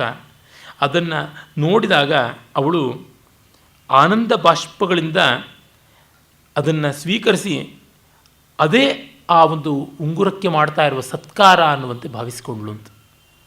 ಅಂದರೆ ರಾಮನ ಪ್ರತಿನಿಧಿಯಾಗಿ ಉಂಗುರ ಬಂದಿದೆ, ಅದಕ್ಕೇನು ಸತ್ಕಾರ? ತನ್ನ ಕಣ್ಣೀರೇ ಸತ್ಕಾರ ಅನ್ನುವಂತೆ ಮಾಡಿದಳು ಅಂತ. ನಿರ್ವಾಪ್ಯ ಪ್ರಿಯ ಸಂದೇಶೈ ಸೀತಾಂ ಅಕ್ಷವಧೋದ್ಧತಃ ಸದದಾಹ ಪುರೀಂ ಲಂಕಾಂ ಕ್ಷಣಸೋಢಾರಿ ನಿಗ್ರಹ. ಆಮೇಲೆ ಸೀತೆಯಿಂದ ರಾಮನ ಕಡೆಗೆ ಸಂದೇಶವನ್ನು ತಿಳ್ಕೊಂಡು ಲಂಕಾ ಉಪವನಗಳಲ್ಲಿ ಪ್ರಸಿದ್ಧವಾದ ಆ ಅಶೋಕವನವನ್ನು ಧ್ವಂಸ ಮಾಡಿ, ನಮಗೆ ಗೊತ್ತಿದೆ ಅಕ್ಷಕುಮಾರಾದಿ ವಧವನ್ನೆಲ್ಲ ಮಾಡಿ, ಒಂದು ಸ್ವಲ್ಪ ಕಾಲ ರಾವಣನ ಜೊತೆ ಸಂಭಾಷಣೆ ಮಾಡಿ ಅಲ್ಲಿವರೆಗೂ ಅವರ ದೌರ್ಜನ್ಯವನ್ನು ತಾಳಿಕೊಂಡು ಮತ್ತೆ ಇಡೀ ಲಂಕೆಗೆ ಬೆಂಕಿ ಇಟ್ಟು ಬಂದ ಅಂತ. ಈ ಲಂಕಾ ದಾಹ ಕಥೆಯನ್ನು ಒಂದೇ ಶ್ಲೋಕದಲ್ಲಿ ಹೇಳಿಬಿಟ್ಟಿದ್ದಾನೆ. ಪ್ರತ್ಯಭಿಜ್ಞಾನರತ್ನಂಚ ರಾಮಾಯಾದರ್ಶ ಯತ್ಕೃತಿ ಹೃದಯಂ ಸ್ವಯಮಾಯಾತಂ ವೈದೇಹ್ಯ ಇವ ಮೂರ್ತಿಮತ್. ಹಾರಿ ವಾಪಸ್ ಬಂದೇ ಬಿಟ್ಟ. ಬಂದು ರಾಮನ ಬಳಿಗೆ ಆ ಆಭರಣವನ್ನು, ಸೀತೆ ಕೊಟ್ಟ ಚೂಡಾಮಣಿಯನ್ನು ತೋರಿಸ್ತಾನೆ. ಅದು ಹೇಗೆ ಅಂದರೆ ಸೀತೆಯ ಹೃದಯವನ್ನೇ ತಂದು ಕೊಟ್ಟನೋ ಎಂಬಂತೆ ಇತ್ತು ಅನ್ನುವ ಮಾತನ್ನು ಹೇಳ್ತಾನೆ. ಸಪ್ರಾಪ ಹೃದಯನ್ಯಸ್ತ ಮಣಿಸ್ಪರ್ಶ ನಿಮೀಲಿತ ಅಪಯೋಧರ ಸಂಸರ್ಗಾಂ ಪ್ರಿಯಾಲಿಂಗನ ನಿರ್ವೃತಿಂ. ಆ ಮಣಿಯನ್ನು, ಚೂಡಾಮಣಿಯನ್ನು ರಾಮ ತನ್ನ ಎದೆಗೊತ್ತಿಕೊಂಡಾಗ ಸೀತೆಯನ್ನೇ ತನ್ನ ಎದೆಗೊತ್ತಿಕೊಂಡಂತೆ ಅನುಭವ ಆಯಿತು ಅಂತ ಕವಿ ಹೇಳ್ತಾನೆ. ಶ್ರುತ್ವಾ ರಾಮ ಪ್ರಿಯೋದಂತಂ ಮೇನೆ ತತ್ಸಂಗಮೋತ್ಸುಕ ಮಹಾರ್ಣವ ಪರಿಕ್ಷೇಪಂ ಲಂಕಾಯ ಪರಿಖಾ ಲಘುಂ. ಇನ್ನು ಎಲ್ಲ ವಾನರ ಸೇನೆ ಸೀತಾನ್ವೇಷಣೆಯ ಬಳಿಕ ಸೀತೆಯ ವಿಮೋಚನೆಗಾಗಿ ಹೊರಡುತ್ತೆ. ಆಗ ಮಹಾಸಾಗರವನ್ನು ಒಂದು ಪರಿಖ, ಕಾಲುವೆಯೋ ಎಂಬಂತೆ, ಒಂದು ಕಂದಕವೋ ಎಂಬಂತೆ ದಾಟಿಬಿಟ್ರು ಅಂತ. ಇದು ಉಂಟಲ್ಲ, ಅಂಗಣವೇದಿ ವಸುಧಾ ಕುಲ್ಯಾಸಾಗರ ವಿಸ್ತರ್ತಿ ಅಂತ ವೇದಾಂತ ದೇಶಿಕರು ಸುಭಾಷಿತ ನೀವಿಯಲ್ಲಿ ಬರೀತಾರೆ. ಯಾರು ಸತ್ವವಂತರೋ ಅವರಿಗೆ ಇಡೀ ಭೂಮಿ ಮನೆ ಮುಂದೆ ಅಂಗಳತ್ತಂತೆ ಕಾಣಿಸುತ್ತದೆ, ಸಮುದ್ರ ಒಂದು ಕಾಲುವೆ ಹಾಗೆ ಕಾಣಿಸುತ್ತೆ, ದಾಟುವುದಕ್ಕೆ ಬಳಸ್ಕೊಳ್ಳೋದಕ್ಕೆ ಆಗುತ್ತದೆ ಅಂತ. ಸಾಹಸ ಬಹಳ ಮುಖ್ಯವಾಗಿ ಬೇಕಾದದ್ದು. ಸಪ್ರತಸ್ಥೇರಿ ನಾಶಾಯ ಹರಿಸೈನ್ಯೇರನುದ್ರುತಃ ನ ಕೇವಲಂ ಭುವ ಪೃಷ್ಠೆ ವ್ಯೋಮ್ನಿ ಸಂಬಾಧವರ್ತಿಭಿ. ಅವನು ತನ್ನೆಲ್ಲ ಸೈನ್ಯವನ್ನು ಸೇರಿಸಿಕೊಂಡು ಬಂದ. ಭೂವ್ಯೋಮಗಳಲ್ಲೆಲ್ಲ ಓಡಾಡುವಂಥ ಕಪಿಗಳು ಸೇರಿಕೊಂಡರು. ನಿವಿಷ್ಟ ಮುದದೆ ಕೂಲೆ ತಂಪ್ರಪೇದೆ ವಿಭೀಷಣ ಸ್ನೇಹಾದ್ ರಾಕ್ಷಸ ಲಕ್ಷ್ಮಿಯೇವ ಬುದ್ಧಿಮಾವಿಶ್ಯ ಚೋದಿತ. ದಡದಲ್ಲಿದ್ದಾಗಲೇ ಸಮುದ್ರ ದಾಟುವ ಮುನ್ನವೇ ವಿಭೀಷಣ ಬರ್ತಾನೆ. ಬಂದಿದ್ದು ಹೇಗಿತ್ತು ಅಂತಂದರೆ, ಆ ಸದ್ಬುದ್ಧಿಯಿಂದ ಬಂದದ್ದು ರಾಕ್ಷಸ ಲಕ್ಷ್ಮಿಯೇ ಇವನ ಜೊತೆಗೆ ಬಂದಂತೆ ಕಾಣ್ತಾ ಇತ್ತು ಅಂತ. ತಸ್ಮೈ ನಿಶಾಚರೈಶ್ವರ್ಯಂ ಪ್ರತಿಶುಶ್ರಾವ ರಾಘವ ಕಾಲೇ ಖಲು ಸಮಾರಬ್ಧಾ ಫಲಂ ಬದ್ಧಂತಿ ನೀತಯ. ಆಗಿಂದಾಗಲೇ ಇನ್ನೂ ಆ ಸಮುದ್ರದ ಆ ದಡದಲ್ಲಿದ್ದಾಗಲೇ ರಾಮ ಸೈನ್ಯ ಸಮುದ್ರವನ್ನು ದಾಟುವುದಿರಲಿ, ಸೇತುವೆ ಆಗುವುದಿರಲಿ, ರಾವಣ ಸಂಹಾರ ಇರಲಿ, ಅದಕ್ಕೆಲ್ಲ ಮುನ್ನವೇ ವಿಭೀಷಣನಿಗೆ ಲಂಕಾರಾಜ್ಯಕ್ಕೆ ಪಟ್ಟಾಭಿಷೇಕ ಮಾಡಿಬಿಟ್ಟ ಅಂತ. ರಾಮನ ಒಂದು ಆತ್ಮವಿಶ್ವಾಸವೇ ಆತ್ಮವಿಶ್ವಾಸ. ಸಿ ವಿ ರಾಮನರಿಗೆ ಈ ರೀತಿಯಾದ ಒಂದು ಆತ್ಮವಿಶ್ವಾಸ ಇದ್ದದ್ದು ನೆನಪಾಗುತ್ತದೆ. ಆಗೆಲ್ಲ ವಿಮಾನ ಇಲ್ಲದ ಕಾಲ, 1932ನೇ ಇಸ್ವಿಯೋ ಏನೋ. ಸಾಮಾನ್ಯವಾಗಿ ಈ ನೊಬೆಲ್ ಪಾರಿತೋಷಕಗಳು ಪ್ರಕಟವಾಗ್ತಾ ಇದ್ದದ್ದು ನವಂಬರ್ ಡಿಸೆಂಬರ್ನ ಹೊತ್ತಿಗೆ. ಇವರು ಮಾರ್ಚ್ ಏಪ್ರಿಲ್ ಹೊತ್ತಿಗೆ ಹಡಗಿನಲ್ಲಿ ತನಗೂ ತನ್ನ ಪತ್ನಿಗೂ ಸ್ಥಾನವನ್ನು ಕಾದಿರಿಸಿದ್ರಂತೆ. ಯಾಕೆಂದರೆ ಅಡ್ವಾನ್ಸ್ ಬುಕ್ಕಿಂಗ್ ಮಾಡಬೇಕು, 2-3 ತಿಂಗಳಾಗುತ್ತೆ ಹಡಗಿನಲ್ಲಿ ಹೋಗೋದಕ್ಕೆ. ನೊಬೆಲ್ ಪ್ರೈಸ್ ಆ ವರ್ಷ ತನಗೇ ಬರುತ್ತೆ ಅಂತ ಅವ್ರಿಗೆ ಆ ಮಟ್ಟದ ಆತ್ಮವಿಶ್ವಾಸ ಇತ್ತು ಸಿ ವಿ ರಾಮನವರಿಗೆ. ಆ ಕಾಲದಲ್ಲೆಲ್ಲ ಎಂಥೆಂಥವರಿದ್ದರು, ಅಲ್ಪ ಸ್ವಲ್ಪದ ವಿಜ್ಞಾನಿಗಳೆಲ್ಲ. ಶ್ರೋಡಿಂಗರ್ ಇರ್ಬೋದು, ಇನ್ನು ಐನ್ಸ್ಟೀನ್ ಇರ್ಬೋದು, ಐನ್ಸ್ಟೀನಿಗೆ ಬಂದಿತ್ತು. ಮತ್ತು ಈಗ ಹೈಸನ್ಬರ್ಗ್ ಇರ್ಬೋದು, ಆಮೇಲೆ ನಮ್ಮ ಪ್ರಸಿದ್ಧನಾದಂಥ ಇವನು ಫೈನ್ಮೆನ್ನು, ಈ ಥರದವರು ಒಬ್ಬರೇ ಇಬ್ಬರೇ. ಫಿಸಿಕ್ಸ್ನಲ್ಲಿ 7-8 ಜನ ಇದ್ದರು. ಪೌಲಿ ಇದ್ದ, ಬೇಕಾದಷ್ಟು ಜನ ವಿಜ್ಞಾನಿಗಳಿದ್ದರು. ಅಂಥ ಎಲ್ಲ ವಿಜ್ಞಾನಿಗಳಿದ್ದಾಗಲೂ ಈ ವರ್ಷದ ನೊಬೆಲ್ ಪ್ರೈಸ್ ತನಗೇ ಬರುತ್ತೆ ಅಂತ ಸಿ ವಿ ರಾಮನ್ ಅಂದುಕೊಂಡು ಬುಕ್ ಮಾಡಿಸಿಟ್ಕೊಂಡು ಬಿಟ್ಟಿದ್ರಲ್ಲ, ಅದಂತೆಯೇ ಆಯಿತು. ಅದು ನಿಜವಾಗಿ ಅವರ ಒಂದು ಆತ್ಮವಿಶ್ವಾಸ ಫಲಿಸಿದ ಬಗೆ ರಾಮನದ ಹಾಗೆ. ಈ ರಾಮ ಆ ರಾಮನ್ ಇಬ್ಬರೂ ಅದೇ ಥರ ಅಂತ ಅನಿಸುತ್ತೆ. ವಿಭೀಷಣನಿಗೆ ಇಷ್ಟು ಆತ್ಮವಿಶ್ವಾಸದಿಂದ ಪಟ್ಟ ಕಟ್ಟಿಬಿಡ್ತಾನೆ. ಇದನ್ನು ಕೇಳಿ ರಾವಣನ ಎದೆ ಒಡೆದಿರಬೇಕಲ್ವ. ನಾನು ಬದುಕಿರುವಾಗಲೇ, ಸೈನ್ಯ ಗಟ್ಟಿಯಾಗಿರುವಾಗ, ಲಂಕಾ ಪ್ರಾಕಾರಗಳು ದೃಢವಾಗಿರುವಾಗ, ಸಮುದ್ರದ ಮೇಲೆ ಒಂದು ಅಂಗುಲವೂ ಕೂಡ ಸೇತುವೆ ಆಗದೇ ಇದ್ದಾಗ ವಿಭೀಷಣನಿಗೆ ಪಟ್ಟ ಕಟ್ಟಿರೋದು ಅಂದರೆ ಏನು ಅರ್ಥ? ಇದು ತುಂಬ ತುಂಬ ದೊಡ್ಡದಾದದ್ದು. ಇದು ಅಹಂಕಾರ ಅಂತ ಹೇಳ್ಬೋದು, ಆದರೆ ಅದನ್ನು ಸಾಧಿಸಿಕೊಳ್ಳಬಲ್ಲವರಿಗೆ ಏನೂ ದೊಡ್ಡದಲ್ಲ. ಅದು ಹೌದು, ಯುಕ್ತವೇ ಆದಂಥದ್ದು ಅಂತ ಅನಿಸುತ್ತದೆ. ಅದು ಕೆಲವು ದೊಡ್ಡ ದೊಡ್ಡ ಕಲಾವಿದರಲ್ಲಿ, ದೊಡ್ಡ ದೊಡ್ಡ ಮೇಧಾವಿಗಳಲ್ಲಿ, ಮಹಾವ್ಯಕ್ತಿಗಳಲ್ಲಿ ಕಂಡು ಬರುವಂಥ ಒಂದು ಗುಣ. ಸಾಧಿಸಿಕೊಳ್ತಾರೆ, ಅದನ್ನು ಮಾಡಿ ಹೌದು ಅಂತ ಅನ್ನಿಸ್ಕೊಳ್ತಾರೆ. ಬಾಲಮುರಳಿ ಕೃಷ್ಣ ಅವರು ಆ ರೀತಿಯಲ್ಲಿ ಹೇಳೋದಕ್ಕೆ ಸಾಧ್ಯವಾಗುತ್ತೆ. ಅವರ ರಚನೆಗಳು ಆ ರೀತಿಯಾಗಿದೆ. ಒಂದು ಕಡೆ ಅವರು ಹೇಳ್ತಾರೆ, ಅಮ್ಮ ನೀನು ನಾನು ಕೋರಿನ ಕೋರಿಕಲಿಮ್ಮ, ನೀ ಅಭಿಮಾನ ಕುಮಾರುಣ ನಮ್ಮ ಅಂತ. ವಾಗ್ದೇವತೆಗೆ, ಅಮ್ಮ ನಾನು ಕೇಳಿದ ಕೋರಿಕೆಯನ್ನೆಲ್ಲ ನೀನು ಕೊಡು, ಯಾಕೆಂದರೆ ನಾನು ನಿನಗೆ ತುಂಬ ಪ್ರೀತಿಪಾತ್ರನಾದ ಮಗ ಅಂತ. ನಾನು ಹುಟ್ಟುತ್ತಾ ಇದ್ದಂತೆಯೇ ನನಗೆ ಬಾಲಮುರಳಿ ಅಂತ ಹೆಸರಿಟ್ಟು ನನ್ನ ಕೊರಳಲ್ಲಿ ನಿನ್ನ ಮುರಳಿಯನ್ನೇ ಇಟ್ಟುಬಿಟ್ಟಿದೀಯ. ಹಾಗಿರುವಾಗ ನನಗೆ ಯಾವತ್ತಾನೇ ಅಸಾಧಾರಣವಾಗುತ್ತದೆ, ಅಸಾಧ್ಯವಾಗುತ್ತದೆ ಅಂತೆಲ್ಲ ಕೃತಿ ಬರುತ್ತೆ. ಸಸೇತುಂ ಬಂಧಯ ಅಮಾಸ ಪ್ಲವಂಗೈರ್ ಲವಣಾಂಬಸಿ ರಸಾತಲಾದ್ ಇವೋನ್ಮಗ್ನಂ ಶೇಷಂ ಸ್ವಪ್ನಾಯಿಶಾರಂಗಿಣ. ಸೇತುವೆಯನ್ನು ಮಂಗಗಳಿಂದಲೇ ಕಟ್ಟಿಸಿದ.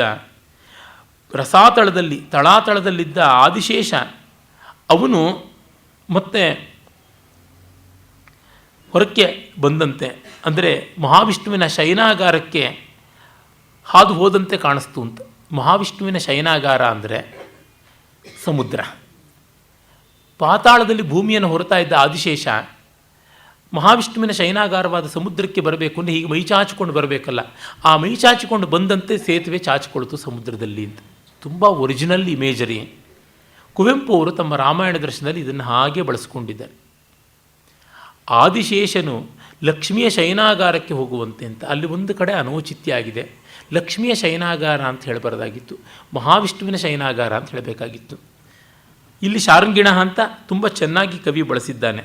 ಇದು ಕಣ್ಣೆದುರಿಗಿದ್ದರೂ ಕುವೆಂಪು ಅದೇನೋ ಹಾಗೆ ಮಾಡಿಬಿಟ್ರು. ಧಿಯೋಪಿ ಪುಂಸಾಂ ಮಲಿನಿ ಭವಂತಿ. ರಾಮ ಚಿನ್ನದ ಜಿಂಕೆಯನ್ನು ನೋಡಿ ನೋಡಿಯೂ ಬೆಂಬತ್ತಿದಂತೆ ಕುವೆಂಪು ಅವರು ಅಲ್ಲಿ ಅನೌಚಿತ್ಯ ಮಾಡಿದರು.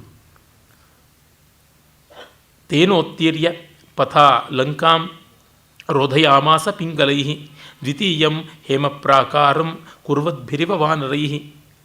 ಕೆಂಚು ಬಣ್ಣದ ಮಂಗಗಳು ಸೇರಿ ಒಂದು ಮಹಾಸೇನಾ ಸಮೂಹ ಇಡೀ ಲಂಕಾನಗರದ ಪ್ರಾಕಾರವನ್ನು ಮುತ್ತಿದಾಗ ಅದಕ್ಕೆ ಸ್ವರ್ಣ ಪ್ರಾಕಾರ ಇತ್ತು ಅಂತ ಹೇಳ್ತಾರೆ. ಬಂಗಾರದ ಕೋಟೆ ಇದ್ದ ಲಂಕೆಗೆ ಇನ್ನೊಂದು ಬಂಗಾರದ ಕೋಟೆ ಕಟ್ಟಿದಂತೆ ಹೇಮಪ್ರಾಕಾರಂ ಕುರ್ವದ್ಭಿರಿವ ದ್ವಿತೀಯಂ, ಎರಡನೆಯ ಬಂಗಾರದ ಪ್ರಾಕಾರ ಮಾಡಿದಂತೆ ಈ ಕಪಿಸೇನೆ ಮುತ್ತು ಬಿಡಿತು ಅಂತ ಕವಿ ತುಂಬ ಸೊಗಸಾದ ಉತ್ಪ್ರೇಕ್ಷೆಯನ್ನು ಮಾಡ್ತಾನೆ.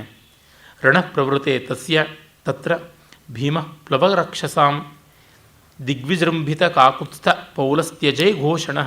ಆಗ ರಾವಣನಿಗೆ ಜಯವಾಗಲಿ, ರಾಮನಿಗೆ ಜಯವಾಗಲಿ ಅಂತ ಪರಸ್ಪರ ಕೂಗಾಡುವ ರಾಕ್ಷಸ ವಾನರ ಸೇನಾ ಸಮೂಹದ ತುಮಲ ಯುದ್ಧ ಆರಂಭವಾಯಿತು ಅಂತ ಕವಿ ಹೇಳ್ತಾನೆ. ಅದಾದ ಮೇಲೆ ಆ ಯುದ್ಧಕಾಂಡದ ಇನ್ನಿತರ ವರ್ಣನೆಗಳು ಬರುತ್ತವೆ, ಅವನ್ನು ನೋಡೋಣ ನಾಳೆ. ನಮಸ್ಕಾರ.